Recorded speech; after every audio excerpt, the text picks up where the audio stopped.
Bonsoir à tous et bienvenue. Ce soir, je vous propose une compilation d'histoires, de skinwalkers et de cryptides que j'espère vous plaira. Avant de commencer, n'oubliez pas de jeter un œil à notre application dont vous trouverez le lien dans la description, ainsi qu'à notre toute nouvelle boutique de produits dérivés qui pourrait vous plaire. Mais pour l'instant, il est temps de vous installer confortablement et de laisser l'obscurité prendre le contrôle. Je m'appelle Valadin. J'ai 25 ans et j'ai déménagé dans le Kentucky depuis Vladivostok quand j'avais 10 ans. Mes parents ont divorcé et je suis parti avec mon père tandis que ma mère est restée en Russie. Mon père a servi dans l'armée soviétique, plus précisément dans les troupes aéroportées soviétiques. On lui a diagnostiqué un cancer quand j'avais 19 ans et malheureusement, il est décédé 6 mois plus tard. Il m'a laissé tout son équipement militaire qu'il avait gardé après l'effondrement de l'Union des républiques socialistes soviétiques, y compris son fusil et la cabane qu'il possède dans le sud du Kentucky, près de la frontière avec le Tennessee. Cette information est purement contextuelle. Mon père m'a très bien formé à la survie pour que je puisse être fort comme lui. J'ai passé beaucoup de temps à faire du camping et de la randonnée. J'avais quelques amis qui venaient souvent avec moi au lycée, Grisha d'origine serbe et James un plouk. Après le lycée cependant, James et moi avons perdu contact, mais Grisha et moi sommes restés proches. Un jour, James m'a envoyé un message et m'a demandé si je voulais aller camper. J'ai pensé que ce serait l'occasion de raviver notre amitié et j'ai proposé de camper dans l'ancienne cabane de mon père. Il m'a demandé s'il pouvait venir avec sa nouvelle petite amie et j'ai accepté. Mais ne voulant pas me sentir de trop à ma propre fête, j'ai pensé inviter Grisha aussi. Malheureusement, il était pris par le travail et n'a pas pu venir. 2 semaines plus tard, je suis monté en voiture dans les montagnes et je suis allé à l'ancienne cabane de mon père, qui m'appartient maintenant. J'ai garé mon SUV, pris mon sac à dos rempli d'équipements, des vêtements de rechange, y compris l'ancien uniforme troupes aéroportées soviétiques de mon père, des rations Meal, Ready to Eat et mon fusil. J'avais apporté 500 cartouches avec ma mouche avec moi et j'ai commencé à m'installer. J'ai allumé la cheminée, installé mon sac de couchage dans la mezzanine et ouvert une bouteille de vodka. James devait arriver le lendemain soir. J'ai bu quelques verres et le soleil se couchait, alors j'ai préparé des œufs et du bacon meal ready to eat et, après avoir mangé, je suis allé utiliser les toilettes extérieures. Je me suis assis dans les toilettes extérieures. J'étais vraiment content d'être loin du travail et de retrouver mon ami. Quand je suis sorti des toilettes extérieures, quelque chose sentait vraiment mauvais. C'était comme une odeur d'œuf pourri, mais j'ai mis ça sur le compte des différentes odeurs de la nature et je suis retourné à la cabane en essayant d'oublier cette odeur étrange. J'ai bu encore un peu de vodka et je suis allé me coucher. Il s'est avéré que j'ai dormi comme une souche pendant presque toute une journée et je me suis réveillé avec une sacrée gueule de bois. Après être resté éveillé un petit moment, je me suis préparé un café quand j'ai entendu des pneus monter l'allée. Dans ma brume, j'avais oublié que James devait venir. J'étais sur les nerfs et j'ai attrapé mon fusil lorsque j'ai regardé par la fenêtre et vu un Dodge Ram cabossé arriver sur la route. Je me suis souvenu et tout s'est éclairci. J'étais content quand j'ai vu James le conduire, jusqu'à ce que je voie qui était assis à côté de lui. Ce n'était pas seulement sa copine, c'était l'une de mes ex. Elle s'appelait Alicia. Mon estomac a commencé à se nouer. Nous nous étions séparés il y a moins de 3 mois. Je ne savais pas comment gérer cette situation. Je me sentais en colère, mais je voulais quand même réparer notre amitié. Il est descendu du camion. Sa musique country était si forte qu'elle faisait fuir la plupart des animaux sauvages, ce qui m'agace. Ils sont entrés et se sont assis dans un silence total. La tension était tellement palpable qu'on aurait pu la couper au couteau. Les gars, vous êtes vraiment gênants. Vous vous êtes donc déjà rencontrés ? Je me suis énervé et j'ai juste dit « Demande-lui ». J'ai vu le visage d'Alicia se mettre en colère. « Écoute, espèce d'Européen pourri, c'est toi qui as dit que je pouvais venir. On n'a pas besoin de tes conneries pour commencer. » James lui a demandé de se calmer et ils sont sortis. Je suppose qu'elle lui a tout expliqué. James est revenu à l'intérieur sans elle et il était assez en colère. Il m'a giflé et m'a demandé pourquoi je l'avais trompé. Je ne l'avais pas fait. C'était l'inverse. J'étais furieux qu'elle ait menti sur moi, et d'avoir été giflé m'a fait perdre le contrôle. Je lui ai donné un coup de poing, puis je l'ai plaqué contre le mur, mon avant-bras sur sa gorge, en lui demandant quel était son problème. Il m'a craché au visage et exigé que je le lâche. J'ai commencé à trembler de colère. Nous avons alors entendu Alicia crier dehors et elle a ouvert la porte en grand. Je l'ai relâché et il a repris son souffle et j'ai commencé à me calmer, tout comme lui. James a demandé ce qui se passait. Elle a crié qu'elle avait vu quelqu'un dehors. Elle transpirait et son visage était pâle. « Qu'est-ce que tu veux dire par tu as vu quelqu'un » a insisté James. « J'ai vu un grand homme dans les bois. Il était... » On aurait dit qu'il portait un masque de chèvre. On s'est dit que ça devait être un cinglé, un dégénéré sataniste du coin. J'ai rompu le silence et l'ai interpellé. C'est le terrain de ma famille. Il n'y a personne à des kilomètres à la ronde. Le voisin le plus proche est à 5 kilomètres. Elle m'a traité de connard et m'a dit que si je n'allais pas vérifier, elle appellerait la police et dirait que je l'ai frappé. Je voulais éviter d'avoir affaire à la police, alors j'ai pris le vieux fusil de mon père et je suis sorti. J'ai lancé à James, furieux. « Tu vas juste la laisser faire sans réagir? Quel ami tu fais ?» Je suis sorti. Le ciel était dégagé et la lune illuminait la clairière où se trouvait la cabane. J'ai inséré un chargeur de 30 coups dans mon fusil et je me suis préparé. J'ai prié silencieusement Saint-Michel et je me suis dirigé vers l'arrière de la cabane, tenant mon fusil en position basse de tir. J'ai entendu une branche craquer dans la forêt, j'ai regardé et pointé mon fusil vers le bruit. J'ai entendu la porte de la cabane se fermer, puis j'ai aussi entendu 2 portières de voiture claquer. Le camion de James a démarré et il a accéléré à fond en descendant la route. James a crié par la fenêtre. « Va te faire voir, toi et ton père communiste. Fais-toi tuer par le sectaire. » J'ai pensé « merci connard ». J'étais assez distrait pour oublier ce qu'il y avait dans la forêt, mais ensuite j'ai entendu quelque chose répéter exactement ce que James venait de dire. Ça ressemblait à « va te faire voir, toi et ton père communiste », mais il y avait quelque chose de bizarre dans la voix. On aurait dit qu'un animal essayait de parler, comme ces chats ou ces chiens qu'on voit sur YouTube. Mais il essayait de former une phrase. J'ai alors senti une odeur d'œuf pourri et me suis mis à crier en russe pour intimider.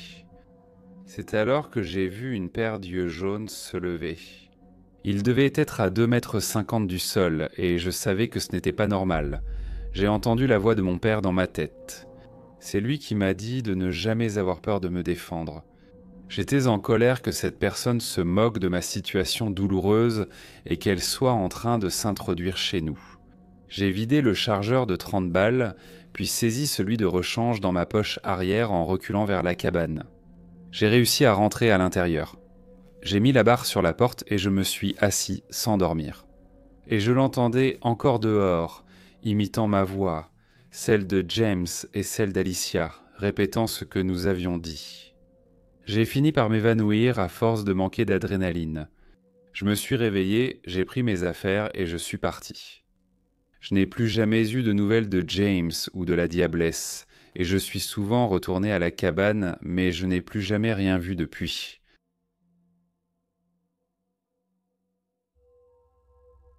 Notre famille Le Chat a des liens avec l'Irlande et le pays de Galles des 2 côtés, donc ma sœur et moi avons beaucoup de sang celtique dans les veines. Certaines personnes disent donc que cela vous rend plus sensible au paranormal ou aux fées, aux petits êtres. Mais je ne suis pas encore décidé à ce sujet.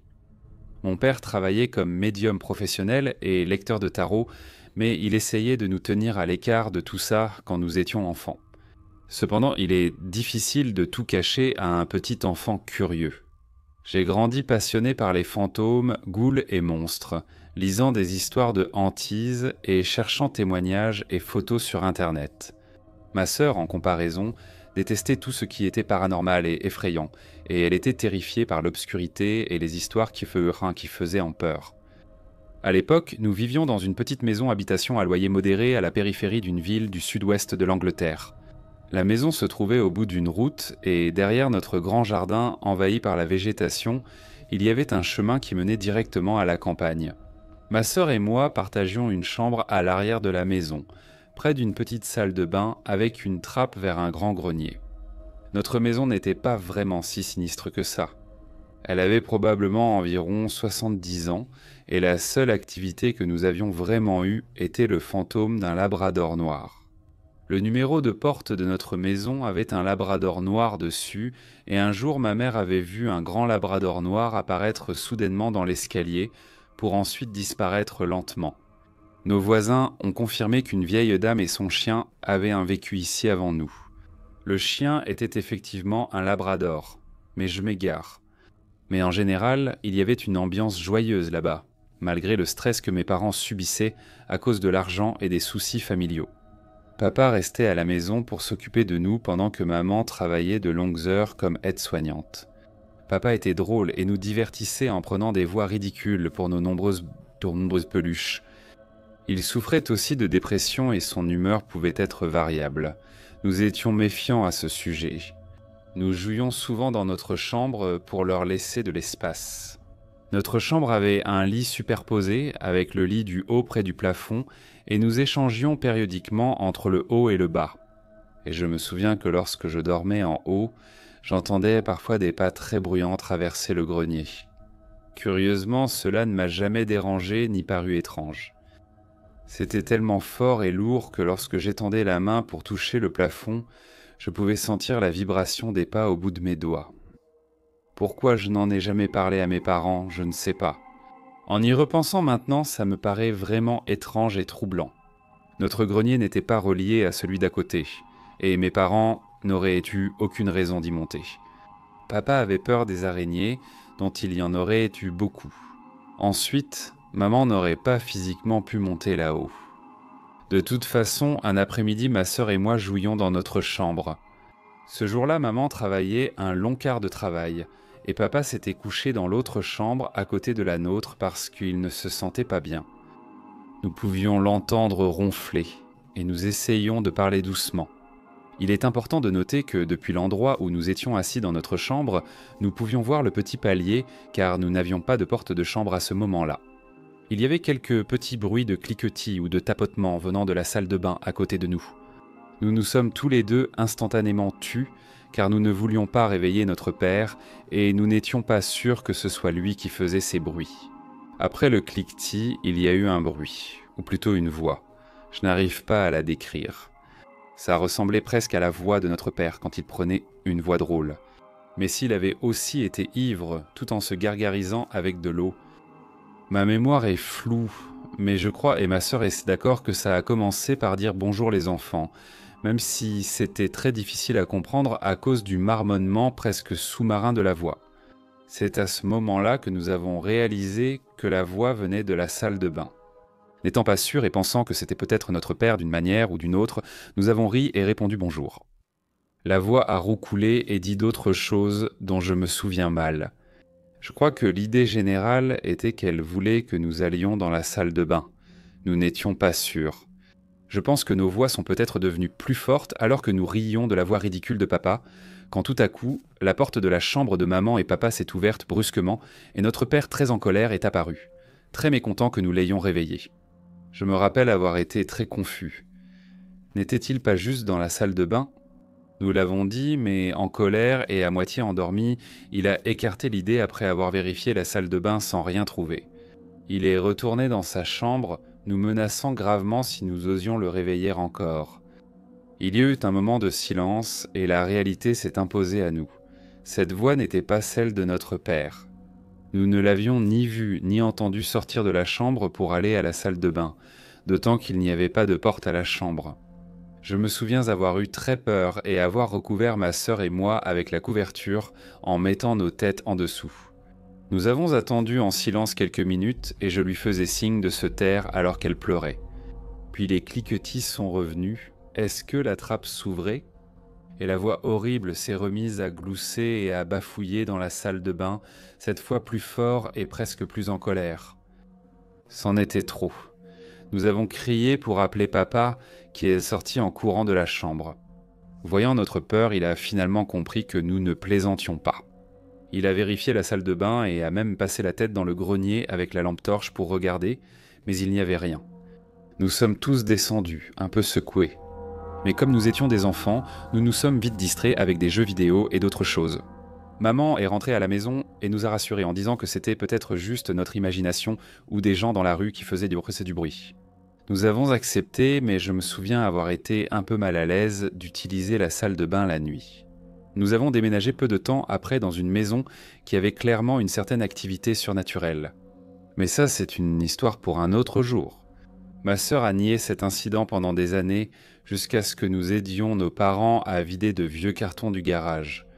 Nous avons trouvé son ancien journal caché dans l'un des cartons, et elle avait écrit à propos de ce jour-là, appelant cette chose un gobelin, et elle avait même dessiné un petit dessin de nous deux cachés sous la couette. Elle a alors admis qu'elle s'en souvenait, mais pensait que ce n'était qu'un mauvais rêve. À ce jour, je ne sais toujours pas ce qu'était cette chose. Une personne aurait pu monter, mais elle aurait sûrement été vue quand papa était monté avec la lampe torche. C'était aussi très difficile d'ouvrir la trappe sans échelle à portée de main. Si c'était surnaturel, alors pourquoi voulait-il attirer 2 filles dans le grenier? Certaines personnes j'en disent que Faye essaiera d'attirer les enfants ailleurs, donc c'était peut-être ça. Même si j'adore tout ce qui est surnaturel, j'essaierai toujours de trouver l'explication rationnelle. Si quelqu'un a des idées ou des suggestions sur ce que cela aurait pu être, j'aimerais le savoir. Cela s'est passé il y a environ 4 ans maintenant. C'était le 4 juillet. Quelques-uns de mes amis voulaient en faire quelque chose au lieu de simplement traîner devant nos ordinateurs comme nous le faisions tous les jours. Nous étions 5, moi, Neil, Ellie, JD et la sœur de Neil, Katie. Neil a eu l'idée d'aller chez ses grands-parents car ils possédaient une ferme. Nous vivons au Texas, donc avoir autant d'espace, surtout avec les autres maisons à près d'1 kilomètre, c'était l'endroit parfait pour tirer des feux d'artifice sans avoir trop de problèmes. Le trajet de chez nous jusqu'à leur maison faisait environ 65 km sur ma route sans hitch. Malheureusement, la seule voiture que nous avions était une 2 portes, donc essayer de faire rentrer 5 personnes dedans, c'était chaotique, pour dire le moins. Le trajet était finalement supportable. 3 amis à l'arrière ont trouvé une position assise, confortable mais amusante dans la voiture. La musique que Katie passait aidait beaucoup et faisait vraiment passer le temps. Nous avons tous acheté des feux d'artifice à mi-chemin et mes amis ont repris leur place assignée pour encore 32 km. Marqueur. En arrivant, Neil n'avait pas dit que ses grands-parents étaient absents pour la semaine, ce qui rendait l'expérience encore meilleure. Nous sommes tous sortis de la voiture, sauf Katie, qui a proposé d'aller nous chercher à manger et des sodas pour la soirée. Elle a gardé les feux d'artifice à l'arrière parce qu'elle ne voulait pas qu'on en fasse exploser pendant son absence. Elle est partie en voiture et nous nous sommes tous retrouvés sans feu d'artifice. Alors, on a fait la chose la plus proche et on est allé à la piscine derrière. Quelque chose qui m'a déjà dérangé, c'est que le ranch se trouvait assez près d'une forêt. Neil est même allé jusqu'à me dire qu'il y a parfois des loups qui peuvent être difficiles à gérer. Bien sûr, j'ai commencé à m'inquiéter parce que je n'avais rien pour me défendre si l'un d'eux sautait par-dessus la clôture. Il m'a donné son couteau de poche et précisé qu'un fusil de chasse était dans le salon en cas de besoin. Il a mentionné qu'il allait installer une partie de risque pour qu'on puisse jouer pendant que Katie était partie, car le trajet jusqu'au marché le plus proche faisait plusieurs kilomètres. Ellie et moi nous sommes assis près de la piscine pour échanger des anecdotes sur nos bêtises à la fac. Pendant notre conversation, je regardais la lisière de la forêt, paranoïaque à propos des loups dont Neil s'était moqué de moi. J'ai vu quelque chose bouger. Je ne pouvais pas dire ce que c'était car la lumière du porche derrière moi empêchait de voir les détails, mais la façon dont cela a bougé m'a surpris. Ellie pouvait voir mon langage corporel changer, alors que je me penchais pour voir ce qu'il y avait là. Il a commencé à me demander ce que j'avais vu et j'ai cru apercevoir un loup à la lisière des arbres. Il a regardé là où je pointais et s'est calmé. C'est juste Katie, mec, elle essaie de nous faire peur. Il s'est mis à l'appeler par son prénom, agitant le bras et riant, racontant combien elle m'avait fait peur. Neil s'est sorti de la maison en se demandant pourquoi Ellie criait. Puis il a vu sa sœur debout dans le champ. Il a commencé à rire quand Ellie lui a raconté ce qui s'était passé et à quel point j'étais sur le bord de mon siège. JD est sorti de la maison ensuite et Nils lui a dit d'aider Cathy avec les sacs et de prendre les feux d'artifice. Cathy, qui était dans le champ, a répondu par un signe. mais le geste semblait vraiment déplacé. Ce n'était pas un signe de la main, mais un geste brusque, comme si tu voulais faire craquer ton coude. Ellie a crié à Katie de revenir pour qu'on puisse commencer la fête. Mais JD est revenu avec un air terrifié sur le visage. Katie n'est pas encore revenue. Je l'ai appelée, elle est encore en route vers Walmart. Les rires se sont arrêtés brusquement et le visage d'Ellie s'est effacé. Son bras est retombé sur ses genoux avec un bruit sourd. Tout le monde regardait la silhouette qui continuait de tressauter dans le champ. Puis elle a crié. Le cri était si fort qu'on aurait dit qu'il venait à seulement quelques mètres devant nous. Nous nous sommes tous précipités en courant vers la maison, claquant la porte derrière nous. Neil a crié pour que nous verrouillions toutes les portes et que nous prenions le fusil de chasse dans notre salon. Je me suis précipité pour saisir son fusil de chasse le plus proche de nous, tandis que les deux autres couraient vers les portes extérieures. J'ai vite saisi le fusil de chasse, mis quelques cartouches dans ma poche, puis couru à la cuisine d'où nous venions pour donner l'arme à Neil. J'ai sorti les cartouches, les ai posées sur le comptoir et il en a chargé une. JD était revenu couvert de sueur, paniqué et crié en demandant ce qu'était cette chose. Nous étions tous aussi effrayés. Je regarde Ellie et l'autre alors qu'il nous rejoint vite. Tu ne penses pas que c'était un... Tu ne crois pas que c'était un skinwalker, non? J'ai lu des histoires sur 4chan et des creepypastas, mais je pensais que tout ça était faux. JD nous a rassurés, disant que ce n'était que des contes pour enfants et qu'il ne fallait pas croire les bêtises qu'on lit sur Internet et qu'il était presque sûr que c'était Katie qui faisait une blague très élaborée. Arrête tes conneries, JD. Ce cri n'était pas humain. Il se retourna vers la porte, soulevant légèrement le store pour voir que Katie s'était rapprochée de nous. Elle se tenait aux portes de la piscine, éclairée par la lumière, nous révélant quelque chose qui ne ressemblait plus vraiment à Katie. Les cheveux étaient en désordre, les vêtements semblaient en lambeaux, sa peau était couverte de bleu. La chose qui attira le plus notre attention, c'était son visage. Sa tête était inclinée, presque comme si elle peinait à en supporter le poids. Les yeux étaient en vide, la mâchoire grande ouverte. Il a levé un bras d'un mouvement saccadé, comme il l'avait fait auparavant dans une fausse salutation. Les secousses buffantes devinrent plus violentes et tout le corps trembla de façon incontrôlable. Neil referma rapidement les rideaux et recula. Il nous ordonna de nous asseoir derrière le comptoir et se plaça dans l'ouverture menant à la cuisine. Son arme pointait vers la porte.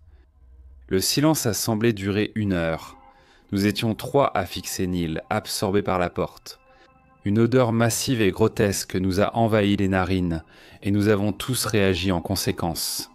La puanteur horrible ressemblait à des courses laissées à fermenter dans une boîte sous la chaleur de l'été, avec quelques carcasses en guise de garniture.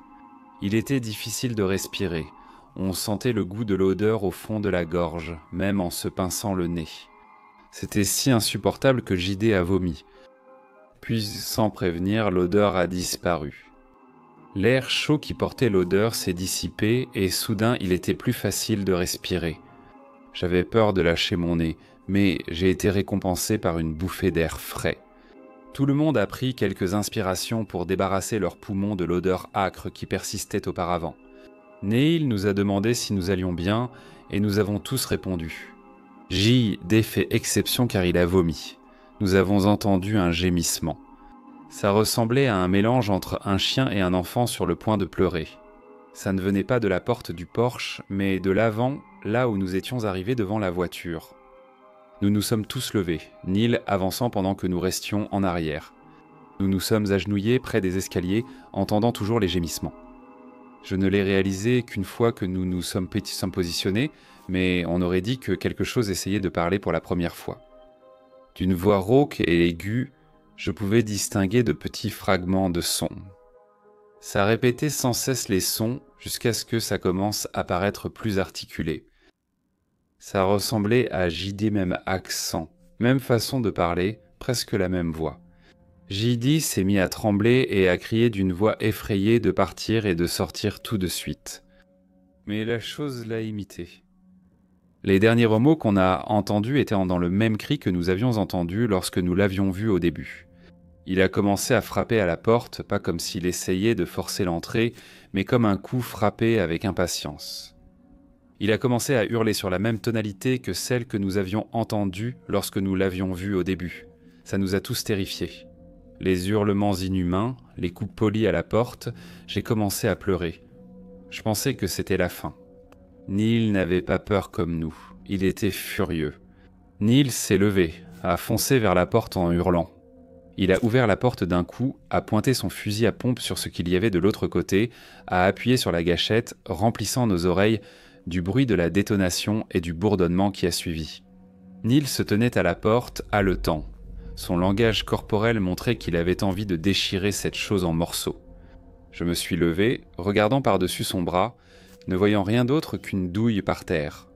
J'ai levé les yeux au-dessus de ses épaules, ne voyant rien d'autre que l'allée et la route qui menaient là d'où nous venions.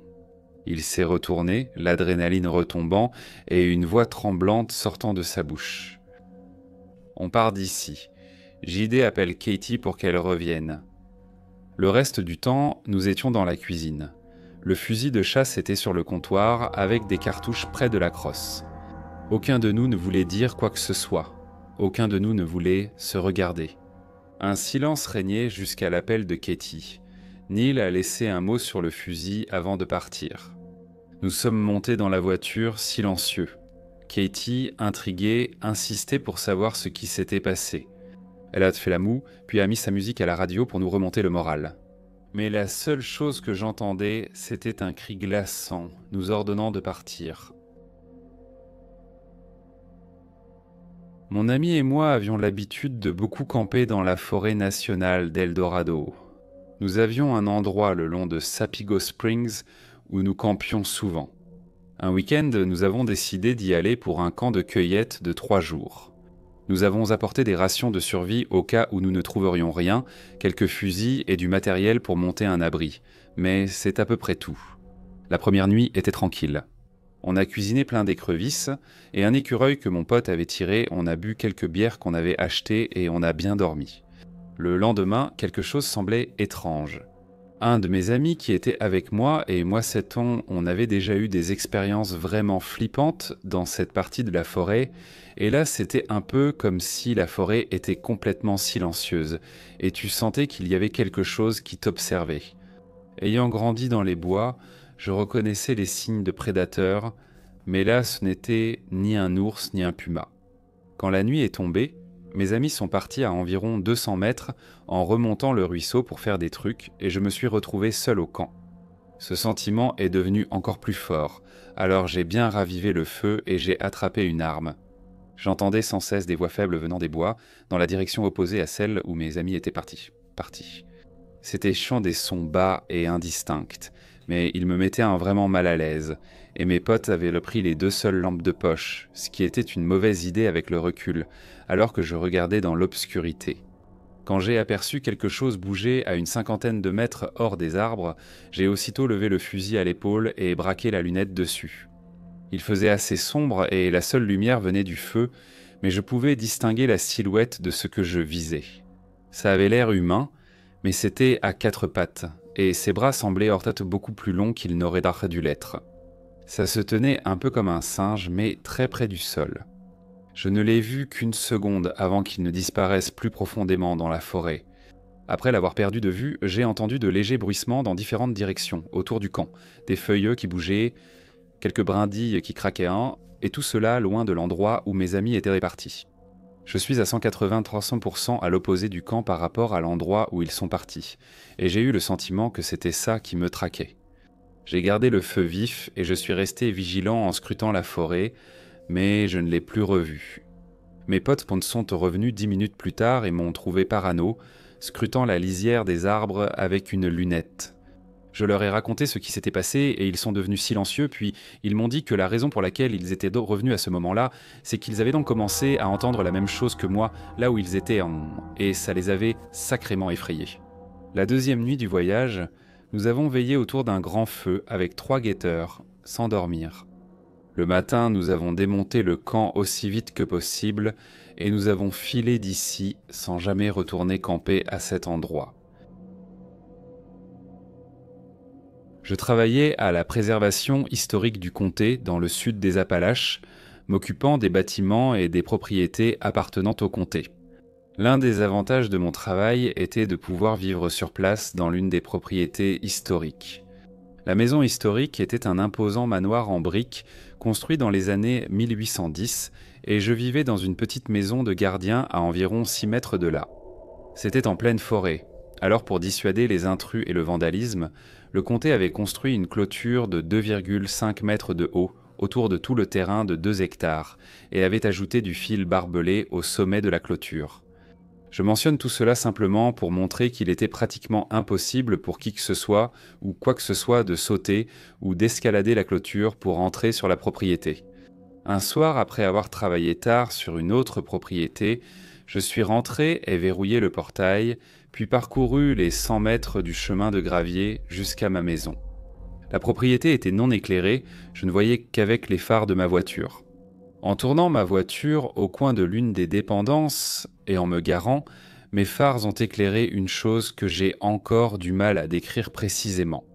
C'était de la taille d'un cerf, mais avec de longues pattes fines et de longs poils ébouriffés. C'était comme un loup à crinière, mais plus grand, si vous avez déjà vu des photos. Rien que ça m'a bouleversé. Aucune raison qu'une créature de cette taille passe à travers ou par-dessus ma clôture. Ce qui suit est absolument vrai. Je suis sorti de ma voiture pour mieux voir ce que c'était que cette chose, et au moment où j'ai ouvert la porte pour sortir, la créature s'est mise à courir, non pas sur 4 pattes, mais sur 2. J'ai littéralement vu cette chose redresser son dos, se tenir debout de toute sa hauteur sur ses pattes arrière et s'enfuir en courant. À ce moment-là, j'ai complètement paniqué, j'ai attrapé ma Maglite et mon fusil à pompe à l'intérieur, puis j'ai essayé de retrouver cette chose. Mais il n'y avait aucune trace, aucune empreinte, rien du tout. Je n'ai aucune idée de comment il est entré ou sorti de ma propriété. Je n'ai pas bien dormi cette nuit-là. Je suis resté sur mon canapé avec mon fusil, surveillant la porte d'entrée et espérant que ce que j'avais vu ne revienne pas. Je ne peux pas expliquer ce que j'ai vu cette nuit-là, mais rien que d'y penser, ça me donne encore la chair de poule. Je vis dans la région de la baie de San Francisco et il y a un tronçon de route entre chez moi et la maison de ma copine qui traverse des ranchs et une zone boisée. Ma copine et moi rentrions chez moi vers 22h et alors que je prenais un virage près du début de la forêt, j'ai fait une embardée en voyant ce qui ressemblait à une personne grande, maigre et pâle debout au bord de la route et qui s'y engageait. Quand j'ai regardé dans mon rétroviseur pour voir ce que c'était, je n'ai rien vu, mais après avoir demandé à ma copine, elle était clairement secouée et m'a dit qu'elle l'avait vu aussi. Nous avons décidé d'arrêter d'en parler pour le moment et nous avons continué à conduire plus profondément dans la forêt pour rentrer chez nous.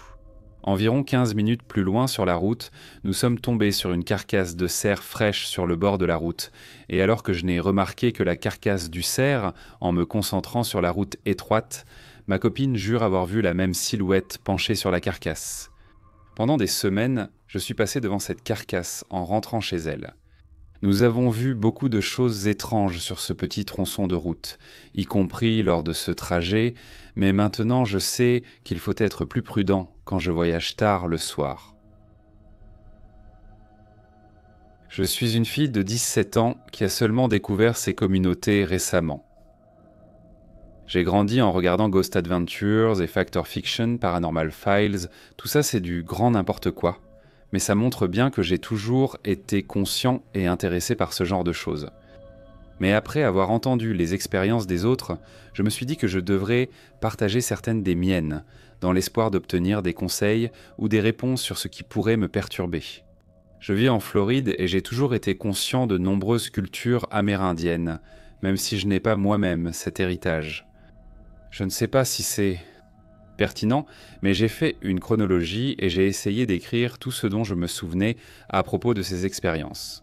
Ça a commencé quand j'étais très jeune et la première fois que c'est arrivé, je vivais avec ma grand-mère. Elle et moi étions très proches. Cela jouera un rôle plus tard. J'étais bien réveillé dans mon lit, pouvant dormir avec elle à ma droite. Je n'avais aucun doute qu'elle dormait profondément à seulement quelques centimètres de moi. Toutes les télévisions de la maison étaient en éteinte et la seule autre personne dans la maison était mon grand-père, qui dormait dans sa chambre. Ensuite, j'entends clairement et fort ma grand-mère m'appeler depuis la cuisine, comme pour le dîner. Je sais qu'il est courant d'entendre son nom être appelé par erreur, mais j'ai fait plus de recherches à ce sujet quand j'étais adolescent, et apparemment, quand on entend son nom appelé aussi fort, on est censé le rejeter, mais je ne l'ai pas faite. Ne sachant pas cela, je me suis précipité vers ma grand-mère, et j'ai gardé les yeux fixés sur la porte ouverte. La deuxième fois, c'était quand j'avais environ 13 ans, lorsque mon père m'a emmené en voyage familial à Las Vegas. Nous avons visité une partie du Grand Canyon et pendant que ma famille faisait la queue pour un pont suspendu pour lequel nous avions payé une visite guidée, je me suis éloigné du groupe et j'ai décidé de crier mon nom dans le canyon pour entendre mon écho. Quand l'écho m'est revenu, il était déformé et on aurait dit que c'était ma grand-mère qui avait crié mon nom en retour. Ce n'était peut-être pas ma grand-mère, mais la voix lui ressemblait beaucoup. Mais le simple fait que ce soit déformé me faisait un peu peur. Je ne donne pas beaucoup d'importance à cette expérience car il se pourrait que ce soit juste ma voix qui résonnait étrangement. La suivante est aussi arrivée quand j'avais 13 ou 14 ans. C'était la plus terrifiante que j'ai jamais vécue. Quand je commence à raconter ça aux gens, j'ai vraiment les larmes aux yeux. C'est la fois où j'ai été le plus proche de cette chose, et ça a prouvé qu'elle imitait les personnes auxquelles je tiens. J'étais en vacances avec ma famille à Key West et nous avions loué une maison. J'ai invité mon meilleur ami, qui s'appelle Ash, à rester avec nous. Le 3e jour, nous avons choisi de rester et de profiter du compte Netflix du propriétaire toute la journée. Au 5e épisode de ce que nous regardions, nous avons décidé de reprendre des snacks et de faire une pause toilette. Nous mettons la télé en pause et je vais à la cuisine.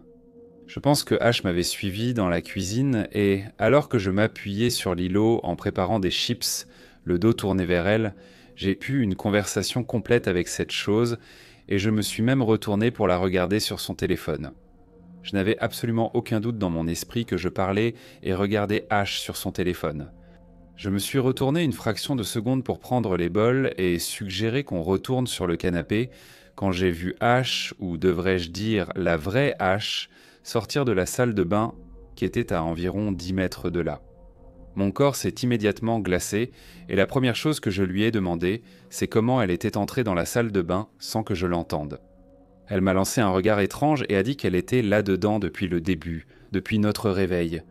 C'est là que j'ai commencé à paniquer et à insister sur le fait que je venais juste d'être là en train de lui parler et que je l'avais vue physiquement.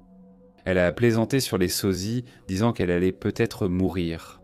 J'ai rapidement proposé qu'on sorte de la maison et qu'on se promène dans le quartier. Elle m'a alors dit qu'elle avait eu ses règles dans la salle de bain, au moment où je parlais à peu importe à qui. Nous avons marché dans le quartier jusqu'au retour de ma mère à la maison. Nous sommes toujours les meilleurs amis à ce jour et cela fait 11 ans. Je lui ai demandé aujourd'hui, avant de décider d'écrire tout ça, et elle m'a dit qu'elle ne m'avait entendu parler à personne du tout. À ce stade, vous devez sûrement penser que je suis fou, mais pour la prochaine histoire, j'ai un témoin. Je me suis senti un peu moins fou après que cela soit arrivé avec des gens qui ont paniqué autant que moi. Encore une fois, à cette occasion, nous étions en vacances près des Great Smoky Mountains, juste un peu à l'ouest de Sevierville, dans le Tennessee. Nos réservations ayant été annulées, nous avons pris une petite cabane délabrée appartenant à une femme du coin. Nous sommes arrivés tard dans la nuit et, au moment où nous sommes tous sortis de la voiture, la première chose que nous avons entendue a été une voix d'homme disant « Hé, les voisins !» venant d'une cabane à gauche de la nôtre, qui était plus haut dans la montagne que là où nous étions. Nous ne voyions pas la cabane, seulement une route qui montait, donc nous pensions qu'il nous voyait sans que nous le voyions. Probablement un type sur son balcon. Le beau-père de mon ami a crié « Hé !» et nous avons fait signe dans la direction d'où ça venait. Ça n'aurait pas été bizarre si ça n'était pas arrivé à chaque fois qu'on sortait de la cabane ou de la voiture. Ma famille a tout attribué à une forme d'hospitalité, ce à quoi nous n'étions pas habitués à Miami. En le racontant, mon frère et mes amis trouvaient cela étrange. Nous entendions constamment des bruits de pas autour de la cabane la nuit, et certains juste sous ma fenêtre. C'était une cabane surélevée, probablement à 1 ou 2 étages du sol, mais je n'y ai pas trop réfléchi puisque la faune est courante dans les bois. C'est juste quelque chose que je pensais devoir mentionner. Ce qui m'a vraiment poussé à chercher ce qui m'arrivait, c'est quand je faisais une séance photo dans les bois derrière la cabane, et que mon frère, ma sœur et moi avons entendu quelque chose appeler mon nom plus profondément dans la forêt. Avec mes petits frères et sœurs, je suis passé en mode grande sœur protectrice, et j'ai presque failli les repousser en bas de la pente qu'on avait grimpée pour entrer dans les bois. On était tous morts de peur à cause de la clarté du son, et on a tous compris que ça venait de plus loin dans la forêt, loin de la cabane. Tout cela est arrivé en pleine journée et nous avons été si bouleversés que nous sommes restés à l'intérieur jusqu'à la fin du séjour. Nous étions tous d'accord que c'était une voix de femme, et la première chose que j'ai demandé à ma mère en sortant était « Tu m'as appelé ?» Elle était restée toute la journée à se détendre dans sa chambre avec mon beau-père, en me faisant confiance pour m'occuper des plus jeunes, juste devant la cabane. Elle a vu à quel point les enfants étaient effrayés, et on n'est plus vraiment sortis la nuit pour le reste de notre séjour. Je pense que j'ai aussi mal réagi, surtout parce que j'avais des enfants à surveiller et je voyais bien qu'ils étaient terrifiés dehors. Encore une fois, la voix donnait l'impression que quelqu'un me cherchait ou m'appelait pour que je revienne quelque part. Ne sachant pas ce que cela pouvait être, j'ai finalement décidé de me pencher sur la question quand j'ai eu 17 ans. Je ne connaissais rien au Wendigo, au Skinwalker ou à d'autres mystères, seulement aux enquêtes de fantômes factices et à Zak Bagans tirant des conclusions d'un voix électronique paranormale brouillée. Je suis désespéré de trouver des réponses à ce stade, parce que j'y pense constamment et je me perds dans des tas d'informations, de mythes et de légendes. Si vous avez entendu cela, merci beaucoup, j'apprécierais vraiment toute suggestion. Beaucoup d'amour à tous ceux qui souhaitent aider. Mon chien dort généralement juste autour de mon bras. Sa tête repose sur mon épaule, donc il fait face à la fenêtre. Quand je dors, l'arrière de ma tête fait face à la fenêtre. Il était presque 5h30 du matin. Le chien me réveille en grognant très agressivement vers la fenêtre. Je n'avais entendu ce grognement que lors de ses bagarres avec d'autres chiens. Réveillé, j'ai tenté de le calmer pour qu'il se rendorme. En quelques secondes, le grognement a viré au hurlement et aboiement. J'ai regardé par la fenêtre et mon rythme cardiaque s'est emballé. La limite de propriété entre ma maison et celle de mon voisin mesure 60 à 70 yards. Ayant participé aux compétitions d'État en athlétisme pour le 100 mètres et le relais 4x200, je peux confirmer que la vitesse de la créature était choquante. Il a traversé la cour en pas plus de 3 secondes, avec une peau grise, de longs bras presque jusqu'aux genoux, un visage allongé et des jambes qui semblaient anorexiques. Il courait en balançant les bras comme un bouffon, pas du tout comme un coureur. Après m'être protégé, j'ai fait irruption dans la chambre de mon père, l'ai surpris et lui ai demandé de sortir. Nous sommes sortis en courant armés, tandis que j'expliquais ce que j'avais vu. Aucune empreinte, ni trace, car les cerfs de Virginie fréquentent de souvent notre jardin. Je souhaite encore savoir ce que j'ai bien pu voir cette nuit-là. Quand j'ai eu 18 ans, mon frère et ses amis m'ont emmené camper dans un endroit appelé le Trou du Diable à Barrington Tops, au nord-ouest de Sydney, en Australie. C'était juste un endroit de camping typique, une clairière dans les arbres avec assez de place pour installer quelques tentes et un foyer au centre. Après une journée à faire du tout-terrain sur les routes autour du campement, nous sommes partis à la recherche de bois de chauffage et avons rassemblé un tas considérable, y compris un eucalyptus entier tombé d'environ 30 mètres de long. La nuit est tombée, le feu crépitait et la bière était consommée en grande quantité. Comme d'habitude, les gens allaient souvent dans les arbres pour uriner, faisant ainsi plus de place pour encore plus de bière. À un moment donné, je me suis dirigé dans les buissons vers un endroit que j'avais revendiqué comme mes toilettes personnelles. Mon frère m'a suivi avec une lampe torche puisqu'il faisait nuit noire, et ce n'est pas une mauvaise idée de rester ensemble dans la brousse australienne. Nous avons emprunté un petit sentier à environ 50 mètres du campement. Après avoir vidé nos vessies, nous avons rebroussé chemin sur le même sentier. Après avoir parcouru 5 mètres, nous avons vu quelque chose debout sur le sentier. Un kangourou d'environ 1,5 mètre de haut se tenait là à nous observer. Nous ne l'avons pas entendu approcher, ce qui était étrange car la brousse était dense et il y avait des branches et feuilles battant partout au sol. Le kangourou s'était lancé dans l'obscurité, révélant quelque chose d'encore plus inhabituel. Derrière lui, sur le sentier auparavant vide, se trouvaient 23 bâtons dressés en forme de triangle, attachés ensemble au sommet. Nous nous sommes approchés pour mieux voir. De toute façon, c'était le chemin du retour au campement. Assise au sommet des 3 bâtons, il y avait une petite figurine en forme humaine faite de brindilles. Sous le triangle se trouvait un morceau d'écorce couvert de peinture colorée. À ce moment-là, nous étions assez confus. Comme 2 idiots ivres, nous avons ramassé les objets, rejoint le campement et les jetés au feu. Nous n'avons pas vu d'autres signes de kangourous ou de faune en général pendant le reste de notre séjour là-bas. Encore une journée et une nuit.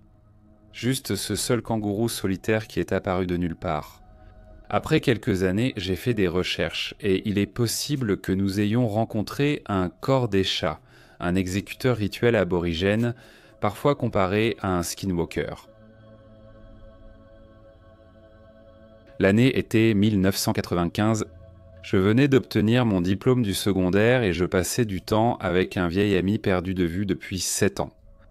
Nous avons décidé d'aller à la Nouvelle-Orléans et nous l'avons fait. Nous avions 140 $ à nous deux et à l'époque, je pense que c'était largement suffisant. Nous sommes arrivés à la Nouvelle-Orléans, avons failli mourir de choc culturel, puis nous avons fait demi-tour et sommes partis à Magnolia pour dormir un peu. Nous avons logé au Magnolia Inn. C'était un taudis, mais il faisait frais et agréable, en mai ou en juin. Et dans cet état, à cette période de l'année, frais était le seul adjectif qui comptait. Nous sommes restés éveillés cette nuit-là à jouer au poker, boire de la vodka Gordon's et discuter, probablement de filles et de la fac. J'ai demandé « Tu es déjà allé au Texas ?» « Non. » Alors on a fait nos valises et on s'est mis en route. On avait un atlas routier et Marshall, Texas, était juste de l'autre côté de la frontière depuis Shreveport. Arrivés à Shreveport, nous avons appelé un autre ami chez qui nous devions loger. Nos 2 mères avaient appelé pour nous chercher et la seule personne qui savait où nous étions, c'était le pote au téléphone. Ce n'était pas grave, on savait qu'on serait de retour à la maison dans un jour ou 2. Je passe les détails ici parce que je ne veux pas transformer ça en roman sur la chasse au tatou et la fuite devant le croque-mitaine. Avant de quitter l'aire de repos à Shreveport, quand on a passé l'appel, on a vu un tatou. Laissez-moi vous dire quelque chose à propos des tatous. Ces petites créatures sournoises vont siffler, sauter et se transformer en diables de Tasmanie si vous les coincez. Ils sont aussi porteurs de la lèpre. Nous avions 18 ans et avons poursuivi le tatou pendant 1 heure. Je vais maintenant vous parler de Shreveport. Je ne sais pas comment c'est aujourd'hui, mais à l'été 95, ça ressemblait, et sentait un endroit où le pétrole et le métal allaient mourir. C'était sale et un vrai trou à rats. Nous avons traversé un pont et vu des gens pêcher à une centaine de mètres d'un tuyau d'évacuation d'une usine qui déversait des saletés. Les habitants me rappelaient ceux d'Adamsville. Des femmes chauves et des hommes aux yeux croisés. Beaucoup d'enfants chauves et louchants aussi. Je suis désolé, mais pour moi, c'était comme un film de Rob Zombie devenu réalité.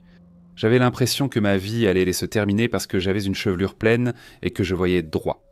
À Shreveport, le mieux était un tatou probablement lépreux, et Marshall, Texas, étant à 65 km, on a poursuivi notre route.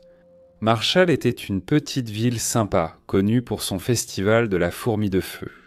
On s'est arrêté dans un petit resto barbecue pour un coca, un sourire et du porc effiloché. Il se faisait tard et le soleil se couchait. On a regardé la carte et on a décidé de revenir un peu en arrière, puis de prendre l'électronie. Puis on a pris de la route rurale 43 en passant par Karnak et le lac Caddo. On finirait par rejoindre l'autoroute 59, aller vers Texarkana, puis rentrer à la maison. En quittant le grand restaurant de barbecue pour aller vers la 43, il faisait déjà sombre. La route 43 était très mal éclairée. Mon ami conduisait à environ 70 km/h. Aller plus vite aurait été imprudent, même pour 2 jeunes de 18 ans. Cette route ressemblait un peu à la route de Noëlville. Les non-locaux devront faire preuve d'imagination. Il faisait sombre, la route sinueuse et vallonnée se terminait en virage. Des yeux brillaient de chaque côté. On pouvait entendre les grillons et les grenouilles taureaux par-dessus le bruit du vent qui passait près de cette vieille Sentra. C'était paisible et effrayant à la fois. L'humidité était bien réelle, presque palpable. L'air était lourd, Il sentait les pâturages, le foin et le marais.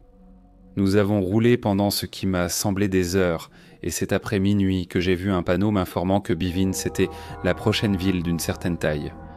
Hypnotisés par les lignes jaunes, nous n'avions pas croisé de voiture depuis au moins 1 heure. Somnolent, j'ai baissé la vitre et allumé une cigarette. De la musique sortait de la radio, du lecteur de cassette. C'était soit Tupac, soit Bob Seger. Je fumais ma cigarette, jetant distraitement les cendres par la fenêtre. J'ai tiré une dernière bouffée et j'ai jeté le mégot de camel dans les bois. Puis je l'ai vu. Je n'ai jamais regardé à ma droite. Je n'ai même pas essayé de jeter un coup d'œil à droite. J'ai peut-être regardé en jetant la cigarette, je ne sais pas. Je sais seulement qu'en vision périphérique, quelque chose courait près de la voiture. C'était juste derrière ma fenêtre, derrière l'endroit où la porte se termine, et avant l'endroit où la vitre arrière commence. J'ai regardé le compteur de vitesse, 65 km/h. J'ai regardé mon ami et il regardait droit devant lui. J'ai regardé droit devant moi. Je pouvais toujours le voir. Je pouvais voir un énorme bras couvert de poils emmêlés, brun-roux d'apparence collante et primitive. J'ai lentement levé ma main droite pour remonter la vitre. Mon ami regardait toujours droit devant lui, la mâchoire serrée, et il a mis ses 2 mains sur le volant.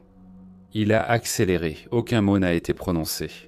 Je fixais devant moi, percevant du coin de l'œil ce bras en mouvement, muscles et tendons ondulant sous des poils emmêlés, tandis que la voiture accélérait et que la chose courant à nos côtés reculait. Légèrement. J'ai alors vu la main au bout de ce bras cauchemardesque. La main était serrée en un point de la taille d'un gros melon, recouverte des mêmes poils mais un peu plus foncés autour des doigts, comme si elle était tachée de quelque chose. Soudain, la main s'est ouverte et j'ai alors vu les griffes. Noires comme cette fichue nuit texane après minuit. Ces griffes faisaient au moins 5 cm de long, aussi aiguisées que celles d'un animal. Ce n'était pas une main, mais une patte meurtrière aux griffes d'une bête dont le seul but était de tuer et manger. J'ai regardé mon ami. J'ai regardé le compteur de vitesse, 80 km/h. J'ai regardé droit devant moi et c'était toujours là. J'ai allumé une autre cigarette, je n'ai pas baissé la fenêtre et j'ai simplement dit « Merde ». La musique s'était arrêtée.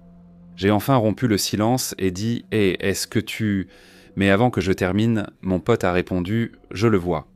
Je le vois depuis un moment. Je ne peux pas te voir, mais je vois cette chose, peu importe ce que c'est. Tu en vois combien ? Plus que je ne le voudrais. Accélère, John, accélère juste. Il ne pourra pas nous suivre éternellement. J'ai regardé le compteur de vitesse. 55 miles à l'heure, quoi que ce soit qui nous poursuivait silencieusement commençait à prendre du retard. J'ai finalement regardé un peu à droite. Imagine la scène du film où tu caches ton visage avec ta main, mais regarde à travers tes doigts. En 37 ans, j'ai 2 regrets. L'un, c'est d'avoir pris cette première cigarette, et l'autre, c'est d'avoir regardé sur ma droite cette nuit-là. La bête était énorme. Sa poitrine dépassait le toit de la voiture, et tout ce que je voyais, c'était ses poils emmêlés, brun-roux. Puis il s'est penché en avant en courant. J'ai vu le visage de cette créature. Toute réalité s'est arrêtée. Nous n'étions plus en train de rouler sur une route de campagne au Texas. Nous essayons maintenant d'échapper aux profondeurs d'un monstre qui habitait l'enfer. Le visage de cette chose dépasse mes capacités de description. C'était maléfique. Les yeux étaient antennes noires et les pupilles étaient rouges. Il m'a montré les dents dans un rictus, jaune et énorme. De la salive coulait de sa bouche. Il a ouvert grand les yeux et il avait l'air affamé et furieux. Puis il a ouvert la bouche. La peau s'est tendue vers l'arrière, ne laissant voir que des gencives noires et des dents jaunes. Immédiatement, j'ai senti la voiture accélérer. Je suis parti. J'ai prié, juré, allumé une cigarette, puis, tel un rayon de soleil perçant les nuages, la route s'est redressée. Ne ralentis pas. Nous avons traversé Bivens, puis Texarkana, et ensuite nous sommes rentrés à la maison. Nous n'avons jamais dit un mot. Ce n'est que des années plus tard, 11 pour être exact, qu'on en a reparlé, et même là, on n'en a pas beaucoup parlé. Il a affirmé n'en avoir jamais parlé à personne, moi non plus. J'ai raconté cette histoire pour la première fois il y a quelques années, alors que j'étais égaré sur un chemin de gravier avec une belle femme. Je l'ai raconté il y a 1 an à des enfants qui voulaient une histoire effrayante autour d'un feu de camp. Ils n'ont pas dormi 1 ou 2 jours, mais m'ont demandé une douzaine de fois de raconter l'histoire. Et je n'ai jamais dit à personne jusqu'à maintenant que j'avais vu son visage. J'ai eu peur pour ma vie exactement 2 fois. La première fois d'aller c'était sur cette route, et la seconde, c'était en regardant un grizzly juste devant moi avec une vitesse terminale et une chute de l'autre côté de moi. Appelez ça comme vous voulez. Appelez ça des conneries si vous voulez, mais regardez-moi dans les yeux et laissez-moi vous raconter cette histoire et vous comprendrez. Ne doutez jamais qu'il existe des choses dans ce monde qui défient toute explication et toute logique. Le croque-mitaine est réel. 16 ou 17 ans après que cela soit arrivé, je suis tombé sur une histoire et un film intitulé La légende de Bogey Creek, à Falky, Arkansas, où se déroule l'histoire et le film en question. Ce n'est pas très loin de Bivins, Texas, à vol d'oiseau. Invite-moi chez toi, offre-moi une bière, assieds-toi sur le porche et je te raconterai cette histoire avec un paquet de Marlboro et des bières. Je veux te ramener au milieu des années 80.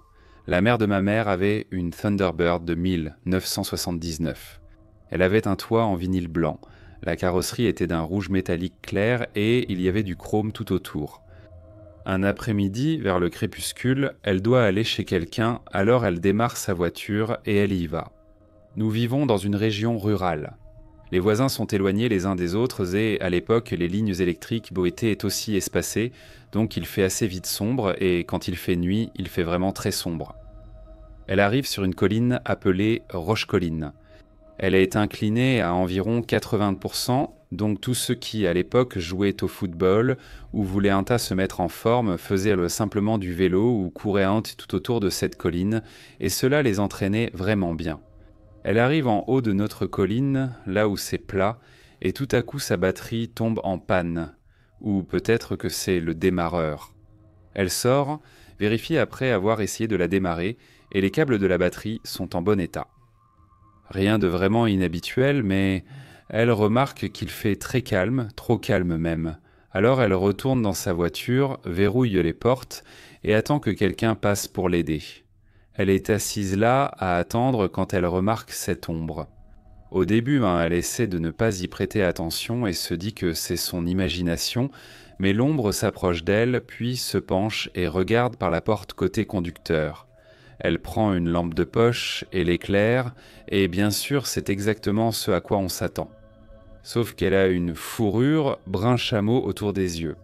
Sa paume est son ventre et il mesure environ 2,40 mètres car il semblait faire environ 30 cm de plus que son deuxième mari qui mesurait environ 2,10 mètres cubes. Celui-ci était énorme. Personnellement, j'ai déjà rencontré l'un de ces cryptides quand j'allais au travail un matin, je conduisais, c'était l'hiver, le soleil se levait un peu tard.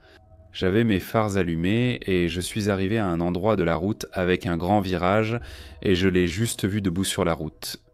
Il avait une fourrure gris charbon, mais son dos et son ventre étaient noirs et il est simplement retourné tranquillement dans les bois. Quand j'en parle à ma femme, on est d'accord pour dire que c'est un peu étrange et on continue simplement notre routine quotidienne. Une semaine plus tard, en marchant sur la route pour m'exercer, j'ai ressenti une forte impression d'être observé et, encore une fois, tout était étrangement silencieux. Alors un sentiment de peur et d'effroi m'envahit, mais je continue à marcher en essayant de rester calme. Alors que je marche, j'entends des coups frapper sur les arbres et je vois des pierres lancées, pas lancées autour de moi. Alors j'arrive au bout de la route, je fais demi-tour et je retourne chez moi. Mon père m'a raconté une histoire sur une créature qu'il avait vue. Je pense que c'était un skinwalker. C'était au tout début des années 80, à la fin de l'automne, avant ma naissance. Ma sœur était descendue de Toronto pour rendre visite à mes parents. Elle est partie un peu après 21h, mais à environ 11 km de la maison, sa voiture est tombée en panne. Sa voiture est tombée en panne devant la maison d'amis de la famille qui lui ont proposé d'utiliser leur téléphone. Et là-bas, elle a appelé papa et il est venu la chercher. L'ami a dit qu'elle pouvait simplement laisser sa voiture dans l'allée jusqu'au lendemain. Elle a choisi de passer la nuit chez nos parents et de partir le matin. Lorsqu'elles reviennent, il est un peu après 22h. En traversant un endroit particulièrement boisé, elles entendent un cri fort et inhumain. C'était si fort que cela a couvert la radio, le moteur et même leur voix pendant la fraction de seconde où cela s'est produit. Papa a freiné brusquement et ils ont paniqué quand soudain quelque chose est apparu à la limite des phares, au bord de la route. C'était un coyote d'au moins 2 mètres de haut qui marchait sur ses pattes arrière et avait une queue rayée noire et blanche. Il a traversé la route devant leur voiture. Puis, une fois de plus, il a disparu de l'autre côté de la route lorsqu'ils ont entendu à nouveau le cri, mais cette fois-ci bien plus fort que la première. On peut dire qu'ils se sont vite tirés de là. C'est une histoire qui m'est arrivée il y a 18 ans quand j'avais 7 ans et que je vivais dans une ferme au milieu de nulle part. Mes 2 parents travaillaient le matin et l'année scolaire venait de se terminer, donc j'étais seul à la maison. Depuis la fenêtre de la cuisine, j'ai vu quelque chose d'étrange dans les arbres, une sorte de créature, de choses que je sais maintenant. Premièrement, ce n'était pas une hallucination d'enfant, et deuxièmement, je sais à quoi ça ressemblait. La créature, de la taille d'une petite voiture, était perchée à 4,5 mètres dans l'arbre et ressemblait à une gargouille par sa forme et sa posture. Tu sais comment les gargouilles à lait sont assises, voûtées, avec les pattes arrière écartées et les pattes ou bras avant rapprochés ou qui se touchent, sans les ailes. Aucune peau n'était visible. La créature avait une fourrure courte, semblable à celle d'un ours mêlée à des plumes de hibou. La tête était massive, avec la forme d'une tête d'ours et peut-être un grand bec. De nombreux traits du visage étaient étranges et je me suis concentré sur les yeux de cette bête. Ils étaient énormes.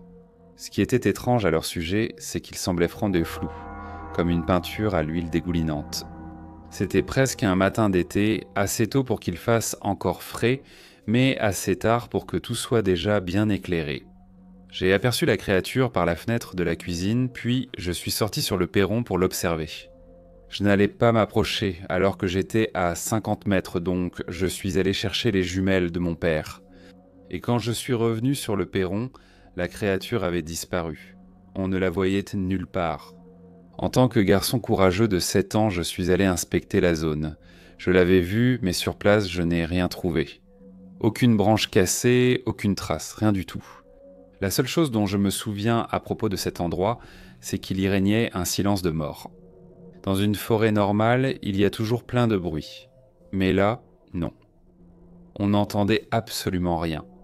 Et je veux dire, cette forêt où je vivais avant était aussi très bruyante, avec toutes sortes de trains, toutes sortes d'animaux qui faisaient du bruit à toute heure de la journée. Je n'ai jamais entendu parler d'un cryptide ressemblant à ce que j'ai vu ce jour-là. Et pendant 18 ans, j'ai été incroyablement curieux. Si quelqu'un pouvait me guider dans la bonne direction, sur le folklore, la créature ou le cryptide que j'ai vu ce jour-là, s'il vous plaît, faites-le moi savoir. J'aimerais vraiment découvrir ce que c'était. Je suis certain de ce que j'ai vu ce jour-là.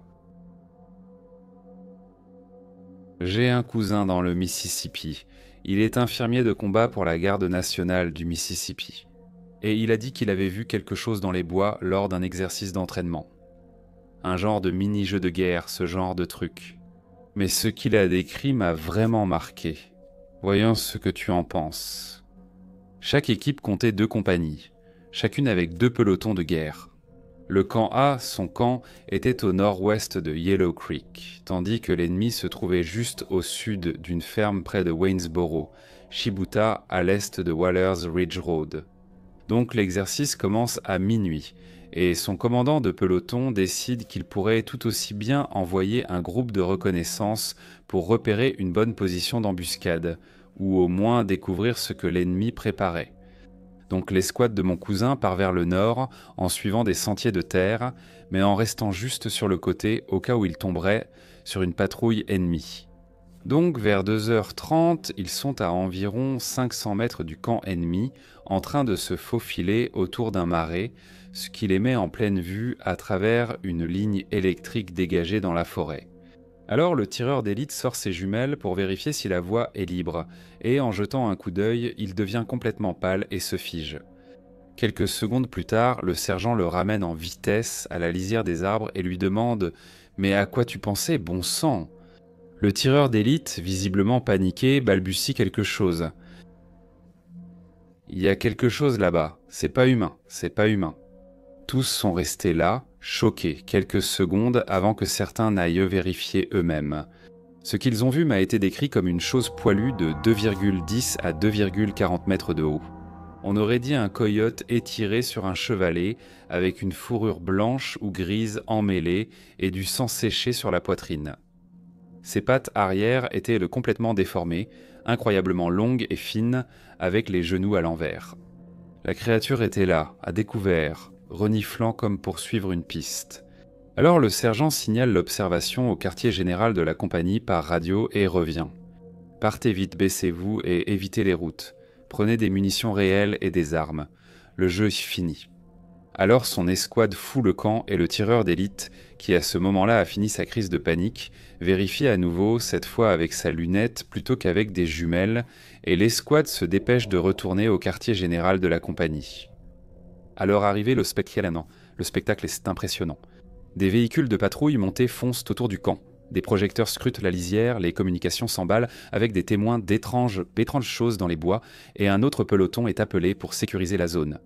Il n'y a eu aucun exercice d'entraînement pour le reste du mois, et un ordre officiel a été donné, je cite, de garder le silence et de ne le dire à personne, même pas à la famille. Ce que, inutile de le préciser, mon cousin a immédiatement ignoré. À ce jour, il est certain que c'était un skinwalker. Je vis dans un complexe d'appartements dans l'ouest de l'État de New York, à environ 1 heure du lac Ontario. Mon complexe dispose d'une laverie automatique, et il est entouré presque de tous les côtés par des parcelles de forêt, et il est situé à côté d'une rivière. J'ai une drôle d'habitude de faire la lessive la nuit, mais les lumières de la laverie s'éteignent à 19 h, alors j'apporte généralement une lampe de poche du magasin à $1 que je pose debout sur l'une des machines pour éclairer toute la pièce, mais seulement la buanderie. Un jour, à la fin du mois de décembre, je faisais la lessive vers 20h30 ou 21h quand j'ai ressenti quelque chose, presque une présence. Alors je me retourne pour voir si un autre locataire fait la lessive. Mais il n'y a personne. Et là, voilà qu'un visage émacié me fixe à travers la fenêtre. Ma lumière n'éclairait pas le coin de la pièce, donc je ne distinguais que quelques détails, comme une maigreur extrême digne d'une victime de l'Holocauste. Ses yeux étaient enfoncés. Il était pâle. On aurait dit qu'il n'avait pas vu le soleil depuis des années. Je le vois et il détale à 4 pattes dans la forêt en direction de la rivière. J'aurais normalement pensé que c'était un genre de fou drogué à la méthamphétamine, parce qu'on en a quelques-uns par ici.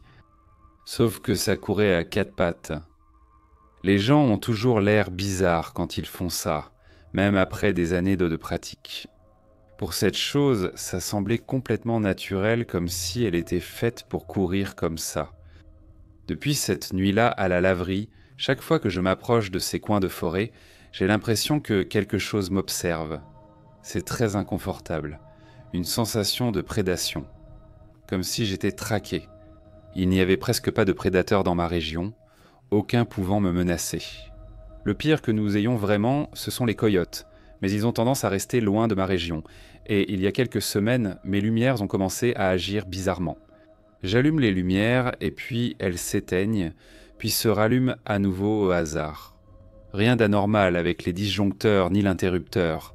Des experts ont vérifié le câblage sans trouver de problème. Je ne sais pas si c'est lié à ce que j'ai vu cette nuit-là, mais ça me met mal à l'aise, parce que maintenant ça s'est propagé aussi aux lumières extérieures. Peut-être que ça a un rapport avec notre charmante autoroute de la mort qui a tué environ 8 ou 9 personnes depuis 2012 et qui est aussi juste à côté de la rivière. Je ne sais pas si cette route ou la rivière sont liées à la créature, mais je pensais que ça valait la peine d'être mentionné. J'aimerais beaucoup avoir votre avis sur la question. Ma famille possède la ferme au cœur d'une réserve indienne.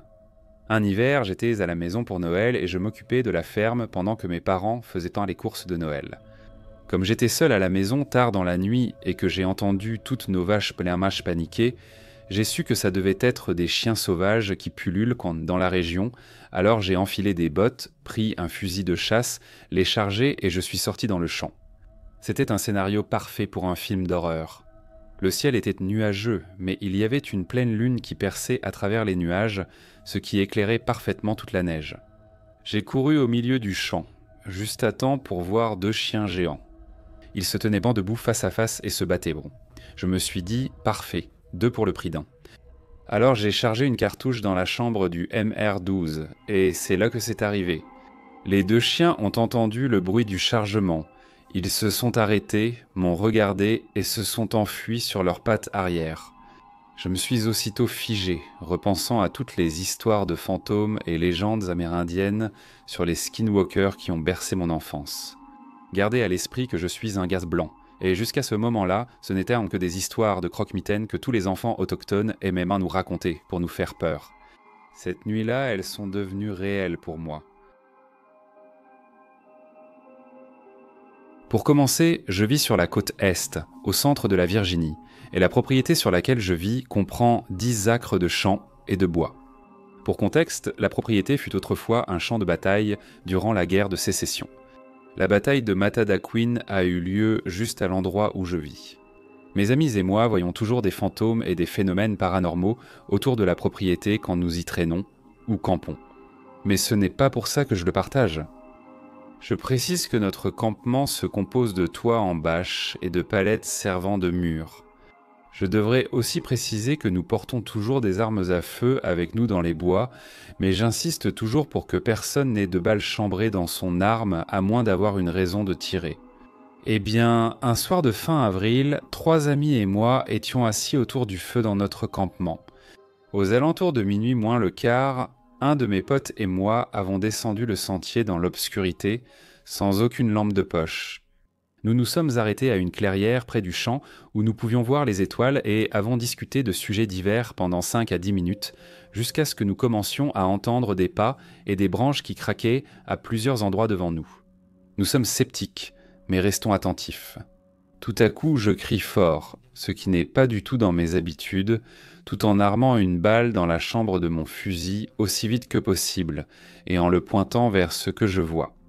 Il faisait sombre et je distinguais mal, mais il m'a semblé voir quelque chose de pâle ramper en montant la colline par un autre sentier. Mais cela ne semblait pas intimider, au contraire, c'était intensément curieux. Son corps bougeait légèrement comme une poule qui hoche la tête, mais plus subtilement. Mon ami et moi avons crié à nos amis de venir nous aider quand la créature s'approchait. Nous avons crié fort, mais nous n'étions pas effrayés, simplement surpris et émerveillés. La créature est allée derrière un arbre et a sorti plusieurs fois sa tête de derrière. De temps en temps, elle commençait à ramper vers nous depuis derrière l'arbre, mais elle se retirait à nouveau. Ses mouvements étaient lents et agiles. Après 2 minutes, elle a disparu, cachée par les broussailles. Elle s'est sûrement enfuie dans les bois. Nos 2 amis sont arrivés 1 minute après la fuite de la créature. Ils ont dit qu'ils pensaient avoir croisé un chasseur ou quelqu'un, alors ils ont retiré les balles de leurs armes. Le lendemain, nous sommes revenus où nous avions vu la créature et avons trouvé des feuilles dérangées et des traces à cet endroit. L'ami avec qui j'étais lors de l'observation est un pisteur extrêmement compétent. Nous avons suivi les traces entrant et sortant de la propriété jusqu'à leur disparition ou jusqu'à ce que nous les perdions. Nous avons trouvé un petit crâne de chèvre dans les bois, sans carcasse à proximité, près de la zone d'observation. Est-ce que quelqu'un sait ce que cela pourrait être ? À mon avis, la chose qui s'en rapproche le plus, c'est la créature appelée le râteau. J'avais environ 15 ou 16 ans, je rentrais à pied d'une soirée chez un ami vers 2 ou 3 heures du matin avec l'ami chez qui je vivais à l'époque. Mon pote poussait un bicycle motocross et on discutait et rigolait simplement en marchant. Soudain, on a vu 2 grands lévriers sauter par-dessus des boîtes, aux lettres devant des appartements et atterrir au milieu de la route. Les boîtes aux lettres semblaient faire 1,50 m de haut et se trouvaient à environ 5 ou 6 mètres de la route. À ce moment-là, j'ai trouvé ça un peu étrange, mais j'ai continué à les observer. Ce que j'ai vu est quelque chose que je n'oublierai jamais de toute ma vie. Les 2 lévriers, alors qu'ils couraient sur la route, semblaient tous 2 se lever sur leurs pattes arrière et se transformer en un être beaucoup plus grand, beaucoup plus massif, que je ne peux décrire que comme ressemblant à un yaoi, ce qui, je suppose, est l'équivalent d'un Sasquatch pour nos amis d'Amérique et d'autres pays. Ces yaois ont tous les deux couru au coin de la rue, à environ 200 mètres dans la direction d'où nous venions, et nous sommes restés là, stupéfaits. Quelques secondes plus tard, nous avons entendu ce qui ressemblait au cri de terreur d'une petite fille. Gardez à l'esprit qu'il était environ 3 heures du matin et qu'il n'y avait aucun enfant dehors. Nous nous sommes regardés horrifiés sans dire un mot, et j'ai sauté sur le guidon du vélo pendant qu'il pédalait sans s'arrêter jusqu'à la maison, à environ 2 kilomètres de là. En arrivant à la maison, nous avons verrouillé les portes sans savoir ce que nous avions vu. Je lui ai demandé de me décrire ce qu'il avait vu et j'étais stupéfait lorsqu'il a expliqué exactement la même chose que ce que j'avais vu. C'est probablement la chose la plus effrayante que j'ai jamais vue de ma vie. Je n'en ai parlé qu'à quelques personnes et je ne pense pas qu'une seule m'ait cru. Ils disent tous drogue, alcool, blabla. Mais comment 2 personnes peuvent-elles avoir vu exactement la même chose au même moment et que ce ne soit pas vrai ? C'est l'histoire de ma mère et elle m'a permis de la partager. Je vais la raconter de son point de vue. Nous vivons dans le désert. Tout est toujours étrange. Donc je regardais Netflix allongé dans mon lit quand j'ai entendu la notification de l'application de la caméra de sécurité. À cette heure, j'avais configuré l'application pour que seules les alertes sonores de la porte d'entrée soient activées. Mais toutes les caméras enregistrées, elles n'envoyaient simplement pas d'alerte. Cela m'a rendu curieux de savoir ce qui se passait dehors à cette heure tardive. Alors je me suis assis et j'ai vérifié l'enregistrement. J'ai vu un grand coyote faire les 100 pas dans l'espace du patio devant la porte d'entrée, qui n'est pas très grand et plutôt fermé. J'ai trouvé cela un peu étrange, car on aurait dit que le coyote ne chassait rien, et il n'y a rien dans cette zone qui pourrait attirer son attention. J'ai alors avancé vers l'avant. Porte d'entrée. Arrivé à la porte, j'ai regardé par le judas pour voir d'éventuels animaux à chasser, et ce que j'ai vu m'a coupé le souffle. Le souffle ? À travers le judas, j'ai aperçu l'arrière d'une tête chauve. Il était resté là immobile, sans respirer, environ 1 minute, et sa tête chauve n'a pas bougé. Non plus. Permettez-moi d'être clair. Cela ressemblait à un homme debout très près de la porte, tournant le dos à celle-ci. J'ai couru à la salle à manger pour voir clairement la personne présente. Là, en arrivant, il n'y avait personne. Là, et quand je suis retourné à l'œilleton pour vérifier, il n'y avait plus rien. Maintenant, il est impossible que quelqu'un puisse marcher dans n'importe quelle direction sans alerter l'une des caméras autour de ma maison. Alors j'ai vérifié les enregistrements. Après le coyote, rien. Ça m'a vraiment foutu la trouille, car les caméras sont réglées pour enregistrer les mouvements et ont clairement filmé le coyote, mais n'ont jamais montré quelqu'un en train de marcher, monter ou en train de partir. Si quelqu'un a une explication qui me donne la paix de l'esprit, j'apprécierais cela. Ma première pensée. Skinwalker. Quelques amis et moi traînions chez moi un soir, on s'ennuyait, et on a commencé à se raconter des histoires sur des choses qu'on avait vues ou ressenties pour se faire peur. Ma copine de l'époque avait vécu dans la région plus longtemps que la plupart d'entre nous, et elle a évoqué un hôpital psychiatrique abandonné à 1 demi-heure de chez moi. Elle nous a dit que quelque part sur le terrain, il y avait des entrées vers des tunnels souterrains et des pièces qui maintenaient en certains bâtiments et certains trottoirs au chaud. Nous avons décidé d'y aller pour explorer par nous-mêmes, et après avoir erré dans les couloirs pendant un moment, nous sommes tombés sur les escaliers. Une fois arrivés au sous-sol, nous avons trouvé l'un des tunnels. Je me suis approché pour éclairer le couloir avec ma lampe et voir où il menait. Le couloir était assez long pour que je ne puisse pas en voir la fin. Il continuait simplement et c'était d'un noir absolu. Je ne voyais aucune porte, ni même un tunnel qui croisait celui-ci. Mais alors que je regarde dans le tunnel, je vois cette silhouette glisser à moitié hors de l'encadrement de porte que je n'avais pas vu auparavant. Il est assis, les genoux remontés jusqu'au menton, les 2 bras posés sur ses genoux, croisés l'un sur l'autre. Il était maigre, comme du cuir tendu sur les os, et très pâle. Ses yeux étaient vraiment de la taille de balles de softball, et ils brillaient d'une étrange lueur blanc-jaunâtre bleutée, couleur. À ce moment-là, je suis à moitié accroupi, en train de fixer cette chose. Je n'arrive même pas à réfléchir correctement pour m'éloigner du couloir, et puis ça m'a parlé, à moi. Pas directement, c'était presque comme si c'était dans ma tête. Je n'oublierai jamais ce que ça a dit. Allez, descendez ici et voyez ce que nous avons. Allez, approchez. Allez. Je me suis levé sans vouloir avancer. Tous mes muscles voulaient de bré rebrousser chemin, mais je ne pouvais pas. Dès que j'ai fait ce premier pas, j'ai senti quelque chose attraper mon bras et j'ai entendu une voix très différente me dire dans ma tête « Cours ». Je me suis retourné et j'ai couru, laissant mes amis derrière moi jusqu'à la voiture de mon ami devant l'hôpital. Ils nous ont rejoints et nous avons fui l'endroit à toute vitesse, sans nous arrêter une seule fois jusqu'à ce que nous revenions en ville et trouvions un White Castle. Des empreintes de mains ont été trouvées sur le pare-choc et la vitre arrière de sa voiture. Inutile de dire que je ne suis jamais retourné à cet endroit. Je n'aime même pas en parler. Un ami à moi voulait que je partage ceci avec vous, braves gens, pour savoir ce que vous en pensiez et demander si quelqu'un a des connaissances sur Québec ou tenant sur ce que cela pourrait être. N'hésitez pas à m'envoyer un message et dites-moi enfin ce que vous pensez que c'était. Bon sang. Mon grand-père vivait à Meaton, dans l'Utah, et il racontait des histoires sur les skinwalkers et comment ils pouvaient prendre la forme de n'importe quel animal ou de n'importe quelle personne que vous connaissiez. Je lui ai demandé un jour « Est-ce que tu en as déjà rencontré un ?»« Un. » Oui, il a répondu solennellement. Il y a très longtemps, avant même ta naissance, avant la naissance de ta mère, c'était à l'époque où j'étais jeune et insouciant. Je suis allé dans la vallée des skinwalkers. C'est une vallée où la vie ne pénètre jamais, pas même les corbeaux. Même les gardiens de la mort n'y vont pas. Ersomostange et Tertambélé n'y vont pas. Eux aussi craignent le mal qui y réside. Là-bas. Il a continué son histoire. Je suis allé là-bas pour montrer aux gens qu'il n'y avait rien de maléfique dans la vallée, rien d'autre que leur peur. Mais je me suis trompé. Il a continué en disant qu'il était allé dans la vallée du Skinwalker avec son vieux pick-up Ford rouge pour prouver à tout le monde qu'ils étaient bien ce qu'ils pensaient qu'ils étaient.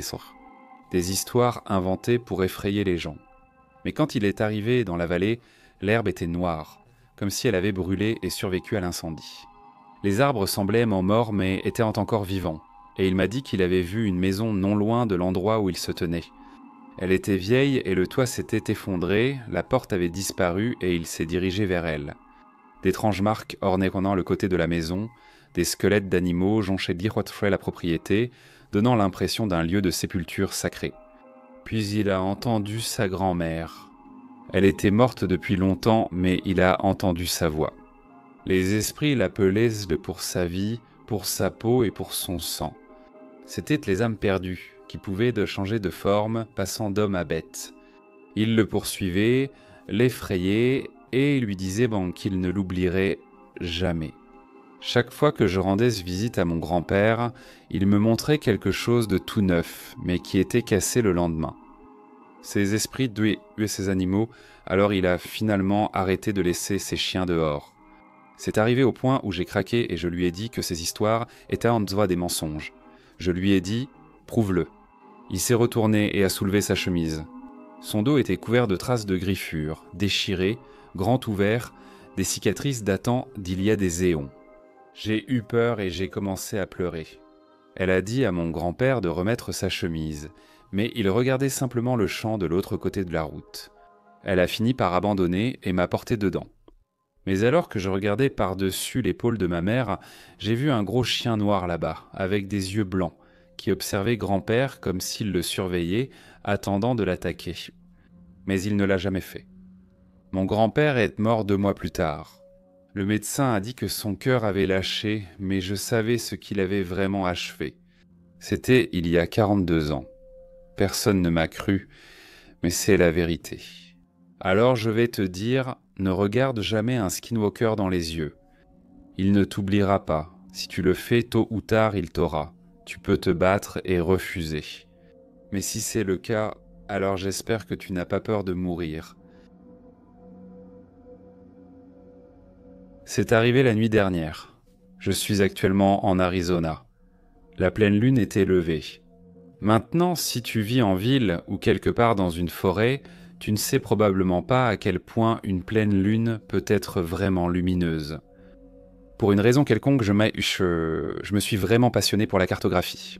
Mon petit cousin et moi avons réalisé une grande carte sommaire du désert autour de notre camping et voulions explorer davantage la nuit. À la nuit tombée sur le désert, nous sommes partis à l'aventure. Mon grand-père m'a fabriqué une super épée en bois. Elle avait des pointes tout autour et ça ferait vraiment mal si on se faisait frapper avec. Je suppose que si une personne folle ou un coyote s'approchait de nous, ça pourrait soit les effrayer, soit les repousser. Nous avons parcouru un demi-mile depuis le camp jusqu'au lit de la rivière asséchée. Pour ceux qui ne le savent pas, quand il pleut, oui, il pleut dans le désert. L'eau peut couler et créer des rivières. Quand l'eau disparaît, les lits de rivière asséchés, appelés lits de rivière ou wets, subsistent et peuvent être immenses. Certains atteignent quelques mètres de large. Celui-ci mesurait plusieurs centaines de mètres. Nous descendions vers le lit de la rivière, on pouvait tout voir et j'avais une massue à pointe. On avait vraiment peur de rien. Nous sommes allés voir le squelette d'un faucon mort que nous avons appelé Anakin, comme le Jedi découpé par son maître, puis nous sommes revenus au lit de la rivière, prudents face aux ombres pouvant cacher quelque chose. Après environ 21 minutes d'exploration, nous sommes arrivés à une partie du lit de la rivière où ses murs se courbaient vers l'intérieur de quelques mètres. Ce changement était à peine perceptible et le lit de la rivière restait immense. Cependant, alors que nous étions sur le point d'entrer dans ce petit endroit, j'ai ressenti une sensation terrifiante dans mon ventre. J'avais envie de m'enfuir, de laisser mon cousin derrière moi et de partir de là. À la place, j'ai saisi son bras et proposé de faire demi-tour. Il s'est retourné et je suis revenu au camp, discutant tout le trajet d'un personnage personnalisé dans Smash. Je l'ai suivi et j'ai ressenti à nouveau cette sensation, mais environ 5 fois plus forte quand je me suis arrêté de marcher et que je me suis retourné. Là où le mur était courbé se tenait ce qui paraissait être un homme. Mais il était immense, au moins 2,10 mètres. Il semblait nu à la lumière, mais je ne voyais rien entre ses jambes. Les jambes de la créature étaient repliées vers l'arrière au niveau du genou, comme celles d'un loup ou d'un chien. La jambe en question était petite, et les bras du monstre étaient plus longs que moi. Je ne pouvais pas voir son visage, et je doute fort d'en avoir eu envie. Si cette chose s'était dressée sur ses pattes arrière, elle aurait mesuré environ 3 à 4 mètres de haut, mais elle n'a pas attaqué. Tout ce qu'elle a fait, c'est ramper le long du mur du ravin pour retourner dans les buissons. La façon dont elle rampait était parfaite, et ses genoux ne touchaient même pas le sol. Ce n'était pas comme un bébé qui rampe. C'était un peu comme la fille du film Le Cercle qui rampe. Au moment où elle a disparu dans les buissons, j'ai couru, j'ai attrapé le bras de mon cousin et je l'ai traîné jusqu'au campement. Je n'ai aucun doute dans mon esprit que si j'étais allé plus loin, j'aurais pu être mort. Je ne pense pas que ma pauvre massue en bois aurait pu faire quoi que ce soit contre ça. J'ai dit à ma famille que j'avais vu un coyote et que ça m'avait fait flipper. Ils ne me croiraient pas si je leur disais « Je n'ai plus envie de quitter la caravane maintenant, je n'ai pas du tout envie de sortir. » Mais je veux savoir si quelqu'un a déjà vu quelque chose comme ça en Arizona. Cette chose est toujours là dehors. Et j'ai besoin de savoir ce que c'est. Ma mère et moi rentrions chez nous après avoir mangé dans notre nouvelle maison avec nos amis. Ma tante est devant nous et nous la suivons jusqu'à chez elle, comme elle fait la même chose avec nous puisque nous habitons assez près les uns des autres. Nous arrivons à un virage et ma tante ralentit, et ses phares éclairent un quai. Immédiatement, ma mère le reconnaît et dit « Oh, regarde le chien mignon !» Il est plus grand que la moyenne des chiens, et très large mais pas d'une façon suralimentée. Ses poils sont très longs et emmêlés, certaines mèches touchent à chaud le sol et sont d'un noir de jet. Son visage large et souriant, yeux jaunes, bouche entr'ouverte.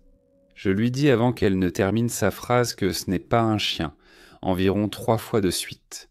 Elle confirme « oui ». Oh mon Dieu, ce n'en est pas un. Avant qu'elle ne puisse me le dire, c'était un chien. Il la regardait droit dans les yeux. Bouton teinté de la fenêtre. Elle éprouve le même frisson que moi quand je l'ai vu la première fois. Après l'avoir regardé, je n'ai plus osé le fixer directement, parce que je sais qu'ils entendent ce que tu penses. Sa démarche rappelait celle d'un humain à 4 pattes, très massive et disproportionnée.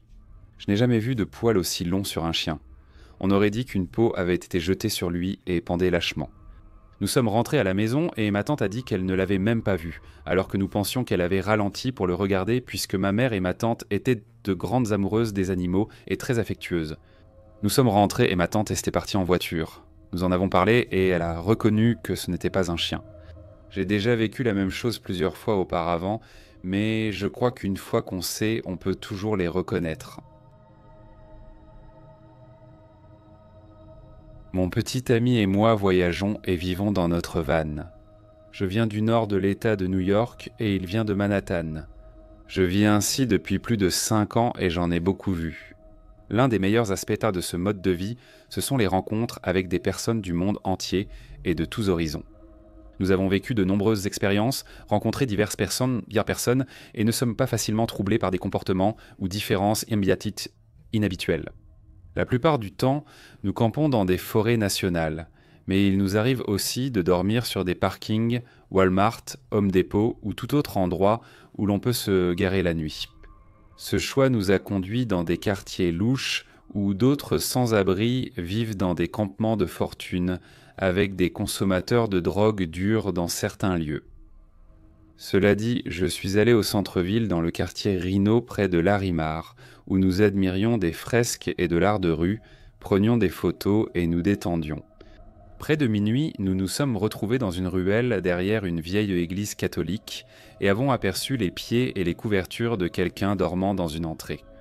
Maintenant, en tant qu'autre personne de la rue, même si nous ne vivons pas exactement le même mode de vie que ceux qui doivent endormir dans des endroits aussi publics, j'essaie quand même d'avoir le plus de compassion possible et de leur accorder du respect et de la vie privée.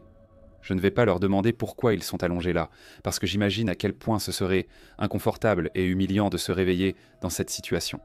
Donc, alors que nous commencions à passer devant cette personne, je gardais à l'esprit de ne pas fixer du regard et je me préparais au fait qu'elle pouvait être endormie ou peut-être éveillée et nous regarder, et qu'il ne fallait pas être surpris. Cette personne était allongée dans un renfoncement d'environ 1 mètre devant une vieille usine, derrière l'église catholique. Peu importe à quel point j'essaie de me préparer et peu importe mon expérience avec d'autres personnes dans la rue. Peu importe à quel point j'essaie de me préparer et peu importe mon expérience avec les autres personnes dans la rue, je n'ai pas pu m'empêcher de ressentir une montée d'adrénaline et de peur quand nous sommes passés devant cette dame. À mesure que nous nous rapprochions, j'ai jeté un coup d'œil et elle était assise, affalée dans le coin, en nous regardant droit dans les yeux. Pour moi, elle avait l'air d'être soit autochtone, soit hispanique. Sa peau était un mélange de brun et de gris et elle avait de longs cheveux noirs emmêlés. Mais ce dont je me souviens le plus, ce sont ses yeux. Ils étaient énormes et exorbités, comme s'ils étaient pans douloureusement tendus, et on pouvait voir ses lèvres retroussées, laissant apparaître ses dents sans effort. Elle avait une expression vide sur le visage tout le temps. Je pense que c'est le bon moment pour mentionner qu'après avoir passé du temps sur la côte ouest, on s'habitue vraiment aux toxicomanes et aux méthamphétaminomanes en général. On peut généralement toujours reconnaître quand quelqu'un s'est perdu à cause de la méthamphétamine, et c'est une forme particulière de folie, mais ça reste de la folie. Et on peut ressentir quand quelqu'un s'est perdu à cause de cette drogue. Et la dégradation et la négligence de leur corps sont évidentes. Cela étant dit, cette femme ne donnait pas l'impression d'être une toxicomane. Elle n'avait pas l'air malade ou frêle à cause de la drogue, et elle ne semblait pas non plus être sous l'emprise de substances. Elle semblait gravement malade, presque en phase terminale. Le plus troublant, c'est ce qu'elle a dit en passant près de nous. Shane était à ma gauche. Mon petit husky était attaché à moi, entre nous deux, et la dame était assise par terre à ma droite. En passant, j'ai remarqué qu'elle me regardait dans les yeux, et je lui ai adressé un léger salut de gentleman. J'ai souri et baissé les yeux. Je ne sais pas ce que Shane lui a fait comme expression du visage ou comme signe de reconnaissance, mais alors qu'on commençait à la dépasser, elle a dit d'une voix douce et sérieuse, sans aucune intonation, « Comment ça s'appelle quand on ne croit plus en Dieu ?» Et Shane a rapidement répondu « Je crois que c'est agnostique. » Et nous avons continué à marcher. Dès qu'on a été hors de portée de voix, j'ai dit « Shane, pourquoi tu m'as fait aussi peur ?» Et il a dit « Ça va, c'était juste une personne sans abri, pas de quoi s'inquiéter. J'avais le pressentiment qu'elle allait nous effrayer, mais ça va. » On a continué dans la ruelle.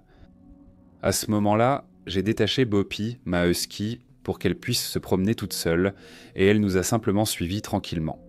Elle n'a jamais aboyé pendant toute l'épreuve, ni montré le moindre signe de peur, et elle commence à perdre un peu la vue, mais ça n'a pas développé ses autres sens. Elle sait quand quelque chose ne va pas ou si quelqu'un est blessé, et dans ces cas-là, elle aboie et se met en mode défense.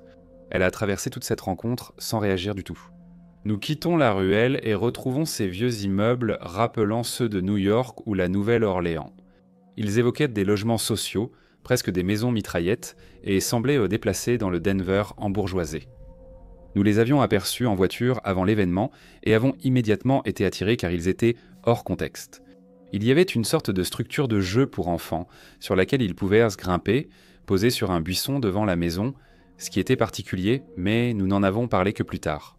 Une lueur d'écran de télévision clignotait et quelqu'un criait dans une maison à porte ouverte. Tout cela juste en face de l'ancienne église catholique Omnis. C'était juste la ruelle sombre, la dame, l'église inquiétante dans la maison étrangère, la supposée présence d'enfants et l'éclairage doux et brumeux du lampadaire au-dessus. Mais c'était tellement perturbant qu'on avait l'impression de ne même plus être à Denver. Ou, je déteste être ce genre de gars, mais comme si on n'était plus en 2020 ou... Plus tard dans la nuit, on est revenu au van et Shane m'a confié que la femme l'avait terrifié. Il savait que j'avais peur, mais il devait faire comme si tout allait bien pour m'empêcher de craquer.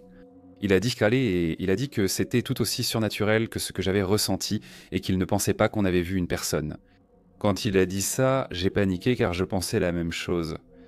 C'était troublant de voir à quel point on avait ressenti la même chose au même moment et qu'on ne s'en était pas rendu compte avant d'en discuter. J'ai aussi une autre histoire. La nuit dernière, on dormait dans le van près du parc à chiens, près de la promenade, et Shane s'est resté éveillé tard à faire des trucs artistiques dans le van. La façon dont notre van est aménagé, c'est que sur la gauche, on a une grande longue fenêtre, et puis la fenêtre du côté conducteur qui n'est pas couverte. Shane a entendu des pas traîner et frotter, et il était curieux de savoir quel toxico passait par là. Il a regardé par la fenêtre et a vu quelqu'un passer. Il était 2h du matin lorsqu'il a vu une femme avec un chapeau de plage noir, des cheveux très fins laissant apparaître son cuir chevelu. Elle a tourné la tête sur le côté et a essayé de regarder à travers la grande fenêtre latérale, et on avait l'impression qu'elle voyait à travers la fenêtre sans vraiment regarder quelque chose en particulier en même temps. Ses yeux étaient très enfoncés et creusés, et on aurait dit qu'elle n'avait pas dormi depuis un moment, mais elle paraissait trop lucide pour être sous l'emprise de drogue. Sa peau était d'un blanc pâle, et elle semblait avoir environ 70 ans. Elle était vraiment frêle et était habillée pour aller à la plage, ce qui était étrange parce qu'il était très tard, sombre et frais pour Venise la nuit. On avait l'impression qu'elle voulait que les gens croient qu'elle allait à la plage. Elle parlait seule, mais ce n'était pas audible ni dans une langue humaine que j'ai jamais entendue. Ça ressemblait à une radio en train de chercher une fréquence, comme une fréquence étrange de radio. Elle ne l'a même pas remarqué, alors qu'ils étaient à quelques mètres l'un de l'autre, et elle n'était pas en colère ni rien de ce genre. On aurait juste dit qu'elle essayait de tromper le monde. Le plus fou, c'est qu'il y a une cloison en plastique entre les deux fenêtres, et quand elle s'est éloignée de la grande baie vitrée, Shane a entendu ses pas, mais elle n'est jamais passée devant la fenêtre principale. Elle n'a pas traversé la rue, elle n'est pas passée derrière le fourgon, rien de tout ça. Elle a marché droit et il ne l'a jamais vue devant la deuxième fenêtre. Heureusement, je n'ai pas été réveillé, sinon j'aurais craqué. En me réveillant la nuit et après qu'il m'a raconté ce qui s'était passé, j'ai eu des frissons. Je ne sais pas quoi penser de tout ça, mais j'aimerais beaucoup entendre vos théories. Vous pensez que c'était vraiment des gens ordinaires, un loup déguisé en agneau, des cryptides, des extraterrestres? J'aimerais vraiment connaître vos avis. Je m'appelle Trace et l'été dernier, ma famille et Pointaf et moi avons fait un voyage en Angleterre et dans la campagne environnante du Royaume-Uni. Je veux dire l'été dernier, c'est-à-dire en 2019 évidemment, puisque le Covid a annulé les projets de voyage de tout le monde cette année. Juste pour clarifier et éviter toute confusion avec ma chronologie, je viens de l'ouest des États-Unis et j'aime voyager. Ma famille part généralement en vacances une fois par an ensemble à travers les États-Unis, mais l'année dernière nous devions partir à l'étranger. J'y allais chaque année chez mes parents, mais à 25 ans, marié, je vis maintenant seul. Cependant, nous sommes toujours invités à partir en voyage avec eux, et celui-ci était prévu depuis des années. Mes parents nous ont très généreusement invités et ont proposé de payer nos billets pour le Royaume-Uni. Nous avons accepté avec gratitude et attendu l'aventure avec une grande excitation. C'était un rêve de mon père de retourner en Angleterre depuis longtemps.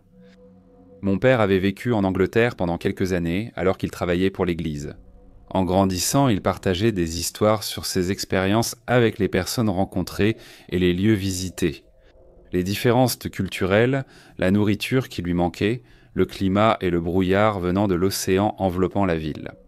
Il avait aussi des histoires surnaturelles dont il n'aimait pas parler ou approfondir, et la plupart du temps, si on lui posait des questions, il prétendait ne pas savoir de quoi on parlait.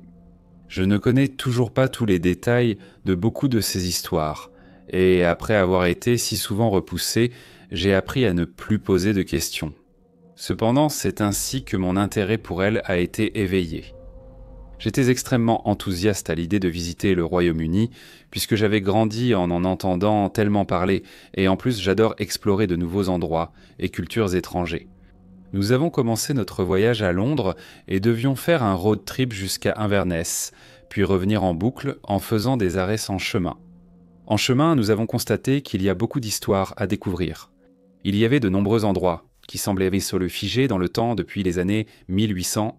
C'était un voyage intéressant et magnifique, car nous avons pris un train pour quitter la grande ville de Londres et aller à York, puis nous avons loué une voiture pour retourner à Édimbourg et Inverness. Les routes pavées menant à des châteaux perchés sur des collines et des falaises verdoyantes dirigeaient mes pensées vers des époques où les exploits des hommes étaient encore utilisés pour leur but initial. Ces paysages champêtres me rappelaient le célèbre journal du marin à propos du lac. Il est venu à moi pendant mon sommeil. Du pied de mon lit, j'ai ressenti une sensation. Il a tout pris. Nous devons retourner en Angleterre. Nous ne reviendrons plus ici, à la demande du débauché. Des histoires sur le débauché envahissaient mon esprit, tandis que nous descendions les routes écossaises vers Londres. Nous étions au Royaume-Uni depuis un peu plus d'une semaine, et notre prochaine étape était une ville relativement petite dans le Lake District. Cette ville possédait de nombreuses rues pavées, sinueuses, serpentant entre les maisons serrées et les histoires, toutes rassemblées autour d'une chose, une bande de lacs. À l'extérieur de la ville, il n'y avait rien d'autre que la campagne à perte de vue. C'était très magnifique et immaculé, mais aussi très calme. J'ai grandi entouré de nature sauvage, de prairies et de montagnes, même si ici je me sentais presque mal à l'aise. Le jour de notre arrivée en voiture, j'ai commencé à tomber malade avec un mal de gorge et une toux, et mes oreilles sont restées bouchées pendant tout le trajet de 5h30. Nous sommes arrivés à notre maison pour les 3 prochains jours en fin d'après-midi, alors que le soleil baissait et colorait le ciel de jaune. Nous avons déchargé nos sacs et les avons apportés dedans. Au rez-de-chaussée se trouvait dans la cuisine, le salon et un escalier raide menant à la chambre principale à gauche et une seconde à droite. La chambre de ma femme et moi était celle de droite. Nous avons monté nos sacs, puis nous les avons posés sur le lit et nous avons ensuite examiné notre chambre et la salle de bain qui étaient reliées à l'arrière de la pièce. Une fenêtre donnait sur les rues pavées en contrebas et en hauteur, ainsi que sur les maisons serrées autour du U de rue où nous étions. Depuis le lit, on voyait seulement les tuiles des toits en pente et les cheminées en métal dépassant. Ce que j'ai trouvé étrange, c'est qu'en entrant dans la chambre pour la première fois, il y avait apparemment une fenêtre menant au grenier. J'ai l'habitude de voir les trappes du grenier au plafond et pas aussi grandes, mais celle-ci était dans le mur, à environ 30 cm au-dessus de la tête de notre lit. C'était une découpe de 90 cm sur 90 cm dans le mur, avec 2 planches de bois blanches de la même taille qui semblaient en servir de porte. La planche de gauche s'adaptait parfaitement, tandis que celle de droite était légèrement en retrait pour glisser derrière et permettre le passage. La planche de droite avait même une petite découpe pour la main sur son côté droit, prouvant que son but était de servir de porte coulissante. Je n'y ai pas vraiment fait attention, pour moi c'était juste un vieux grenier. Nous avons ensuite quitté la maison avec tout le monde pour aller dîner dans un restaurant local en ville. En rentrant du dîner, nous sommes allés dans nos chambres, tous épuisés par le voyage. Je suis resté éveillé un moment à parler avec ma femme, sachant qu'il serait difficile pour moi de dormir à cause de la douleur dans ma gorge. Je n'avais pas eu aussi mal à la gorge depuis que j'avais eu une angine il y a quelques années. Alors que nous nous préparions à aller nous coucher et que nous nous allongions, j'ai commencé à réexaminer la chambre. En regardant autour de la chambre, mon regard s'est arrêté sur les planches menant au grenier au-dessus de notre lit, et j'ai remarqué que la planche de droite dans l'entrée du grenier n'était pas dans son rail encadré pour coulisser. Elle était légèrement inclinée, le haut appuyé contre le haut du cadre depuis l'intérieur et le bas légèrement en retrait dans le grenier, laissant un espace d'environ un demi-centimètre tout au plus le long des côtés de la partie inférieure de la planche, ce qui permettait d'entrevoir l'obscurité totale de l'intérieur du grenier. Ce détail ne m'a pas paru particulièrement étrange à ce moment-là. Ce qui me mettait mal à l'aise, c'était simplement le fait que nous allions dormir avec nos têtes, si proches d'une porte menant à un espace inconnu dans lequel nous n'étions jamais allés ni même vus, puisque ce n'était qu'un grenier après tout. Je n'avais pas ouvert le grenier car je pensais que ce n'était pas à moi de fouiner chez quelqu'un d'autre. Il était temps d'éteindre la lumière et d'aller dormir. L'atmosphère de la ville combinée à mon rhume et au fait que nous dormions sous une porte de grenier inquiétante me laissait nerveux. Je me suis dit que plus vite je dormirais, plus vite j'éviterais de trop réfléchir et de rester éveillé toute la nuit. Il m'a fallu un certain temps et un peu de médicaments contre le rhume qui a fini par m'assommer assez rapidement. Le lendemain matin, en nous préparant, j'ai remarqué que ma femme Cathy semblait très fatiguée. Je lui ai demandé si elle était malade. Elle a dit avoir à peine dormi. Est-ce que je bougeais trop dans le lit ? Elle a dit que non, donc j'ai demandé pourquoi. Elle a commencé à expliquer qu'elle avait été réveillée en pleine nuit, à 2 heures du matin, par un courant d'air froid qui l'a traversée et qui a hérissé tous les poils de son corps.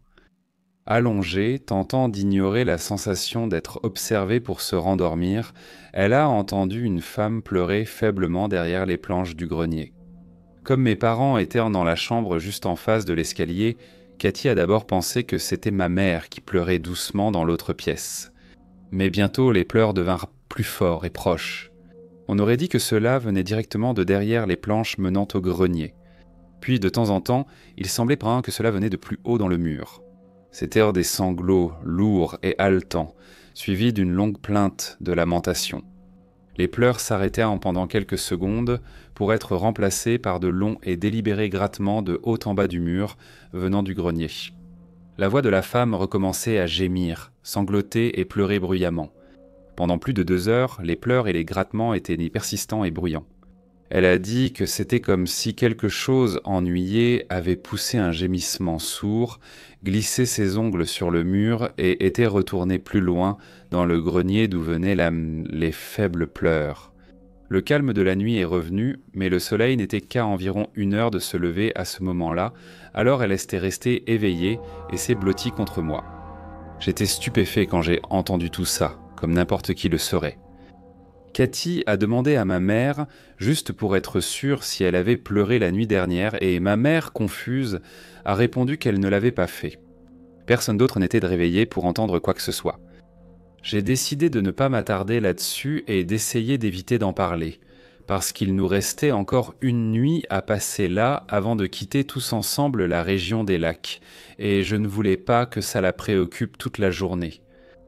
Après une journée entière à découvrir différents paysages de la campagne, il était à nouveau temps de rentrer en ville, de dîner et de s'installer pour la nuit. Nous sommes restés éveillés un peu plus tard, à discuter et à rire pour ne pas penser à ce qui se passait, jusqu'à ce que nous soyons vraiment fatigués. Après avoir éteint la lumière, je me suis senti somnolé, m'endormant par intermittence, après avoir vu que Cathy s'était profondément endormie à côté de moi. Je me suis tourné sur mon côté droit, face à la fenêtre, alors que je sentais que j'allais succomber au sommeil. J'ai ressenti une profonde impuissance et me suis figé, ayant la sensation d'être observé derrière moi. J'ai jeté un coup d'œil autour de la partie de la pièce qui était dans mon champ de vision sans bouger. Je n'ai rien vu. Rien non plus à l'extérieur de la fenêtre. J'avais vraiment la sensation d'être observé dans mon dos. J'avais maintenant le dos tourné vers la planche branlante du côté droit du grenier, ainsi que vers le côté opposé de la pièce où se trouvait notre porte donnant sur les escaliers. Tous mes poils se sont hérissés alors que je restais immobile, remarquant maintenant que l'air était froid. J'ai commencé à entendre quelqu'un courir dans la petite allée de gravier en bas, sous la fenêtre où la voiture était égarée. Cette allée était aussi fermée par un portail. Des bruits de pas sur le gravier ont duré quelques minutes. Puis, il y a eu un moment de silence. Peu de temps après, On a entendu des bruits, comme si quelque chose montait sur le toit. On a commencé à entendre de légers tremblements sur une partie du toit, puis cela s'est déplacé au-dessus de nous. Ensuite, du gravier a roulé sur les bardeaux pour retomber au sol en dessous. Puis tout est devenu exceptionnellement silencieux, mais la sensation d'être traqué ne s'est pas dissipée. Je me suis forcé à concentrer mon esprit sur autre chose. Avant longtemps, je retombais dans le sommeil, dans ce silence surnaturel. Quand je me suis réveillé, le ciel était d'un bleu pâle et terne, alors que le matin allait se lever. Je n'avais dormi que quelques heures. L'endroit restait étrange, mais je n'avais plus l'impression d'être observé. Je suis resté au lit à regarder par la fenêtre et à réfléchir aux événements qui s'étaient déroulés ici ces 2 dernières nuits, tandis que le ciel s'éclaircissait. Peu de temps après, tout le monde a commencé à se réveiller et à sortir du lit. Nous devions encore voir plus de choses, mais il fallait tout ranger, car nous ne reviendrions pas ici. J'étais reconnaissant de ne plus jamais avoir à être là, et après que nos sacs aient été faits et que nous nous préparions à les descendre à la voiture, j'ai regardé la porte du grenier. Un frisson m'a parcouru le dos et mes yeux se sont écarquillés quand j'ai réalisé que la planche de droite avait été déplacée. Avant que nous nous endormions, la planche n'avait auparavant qu'une fissure d'environ 1/2 centimètre vers le bas, cette dernière nuit-là. Et maintenant, elle était largement et visiblement fendue, presque de 5 centimètres. Je ne pouvais pas m'empêcher d'être terrifié que quelque chose qui aurait pu se produire soit confirmé par ce détail mineur. La planche avait été déplacée. Quelque chose ou quelqu'un avait dû la bouger pendant que nous dormions cette nuit-là. Avions-nous été traqués ? Rapidement, j'ai rangé nos affaires dans la voiture et je ne me suis jamais retourné. En voiture, Cathy et moi avons discuté de ce qui s'était passé. Je lui ai demandé si elle avait déjà entendu parler du rake, et elle a nié en avoir entendu parler avec un air confus sur le visage. J'ai décrit quelques témoignages que j'avais trouvés et lus, et je les ai reliés à ce qui nous était arrivé, lui expliquant que je les lui avais cachés pour éviter de lui faire encore plus peur. Dès que notre voiture a quitté la ville, je me suis senti à nouveau normal, toutes les sensations étranges ayant disparu. Je ne souhaite jamais retourner dans la région des lacs. Râteau ou pas, je sais que je ne veux plus jamais m'approcher de cette maison. Peu importe ce que c'est.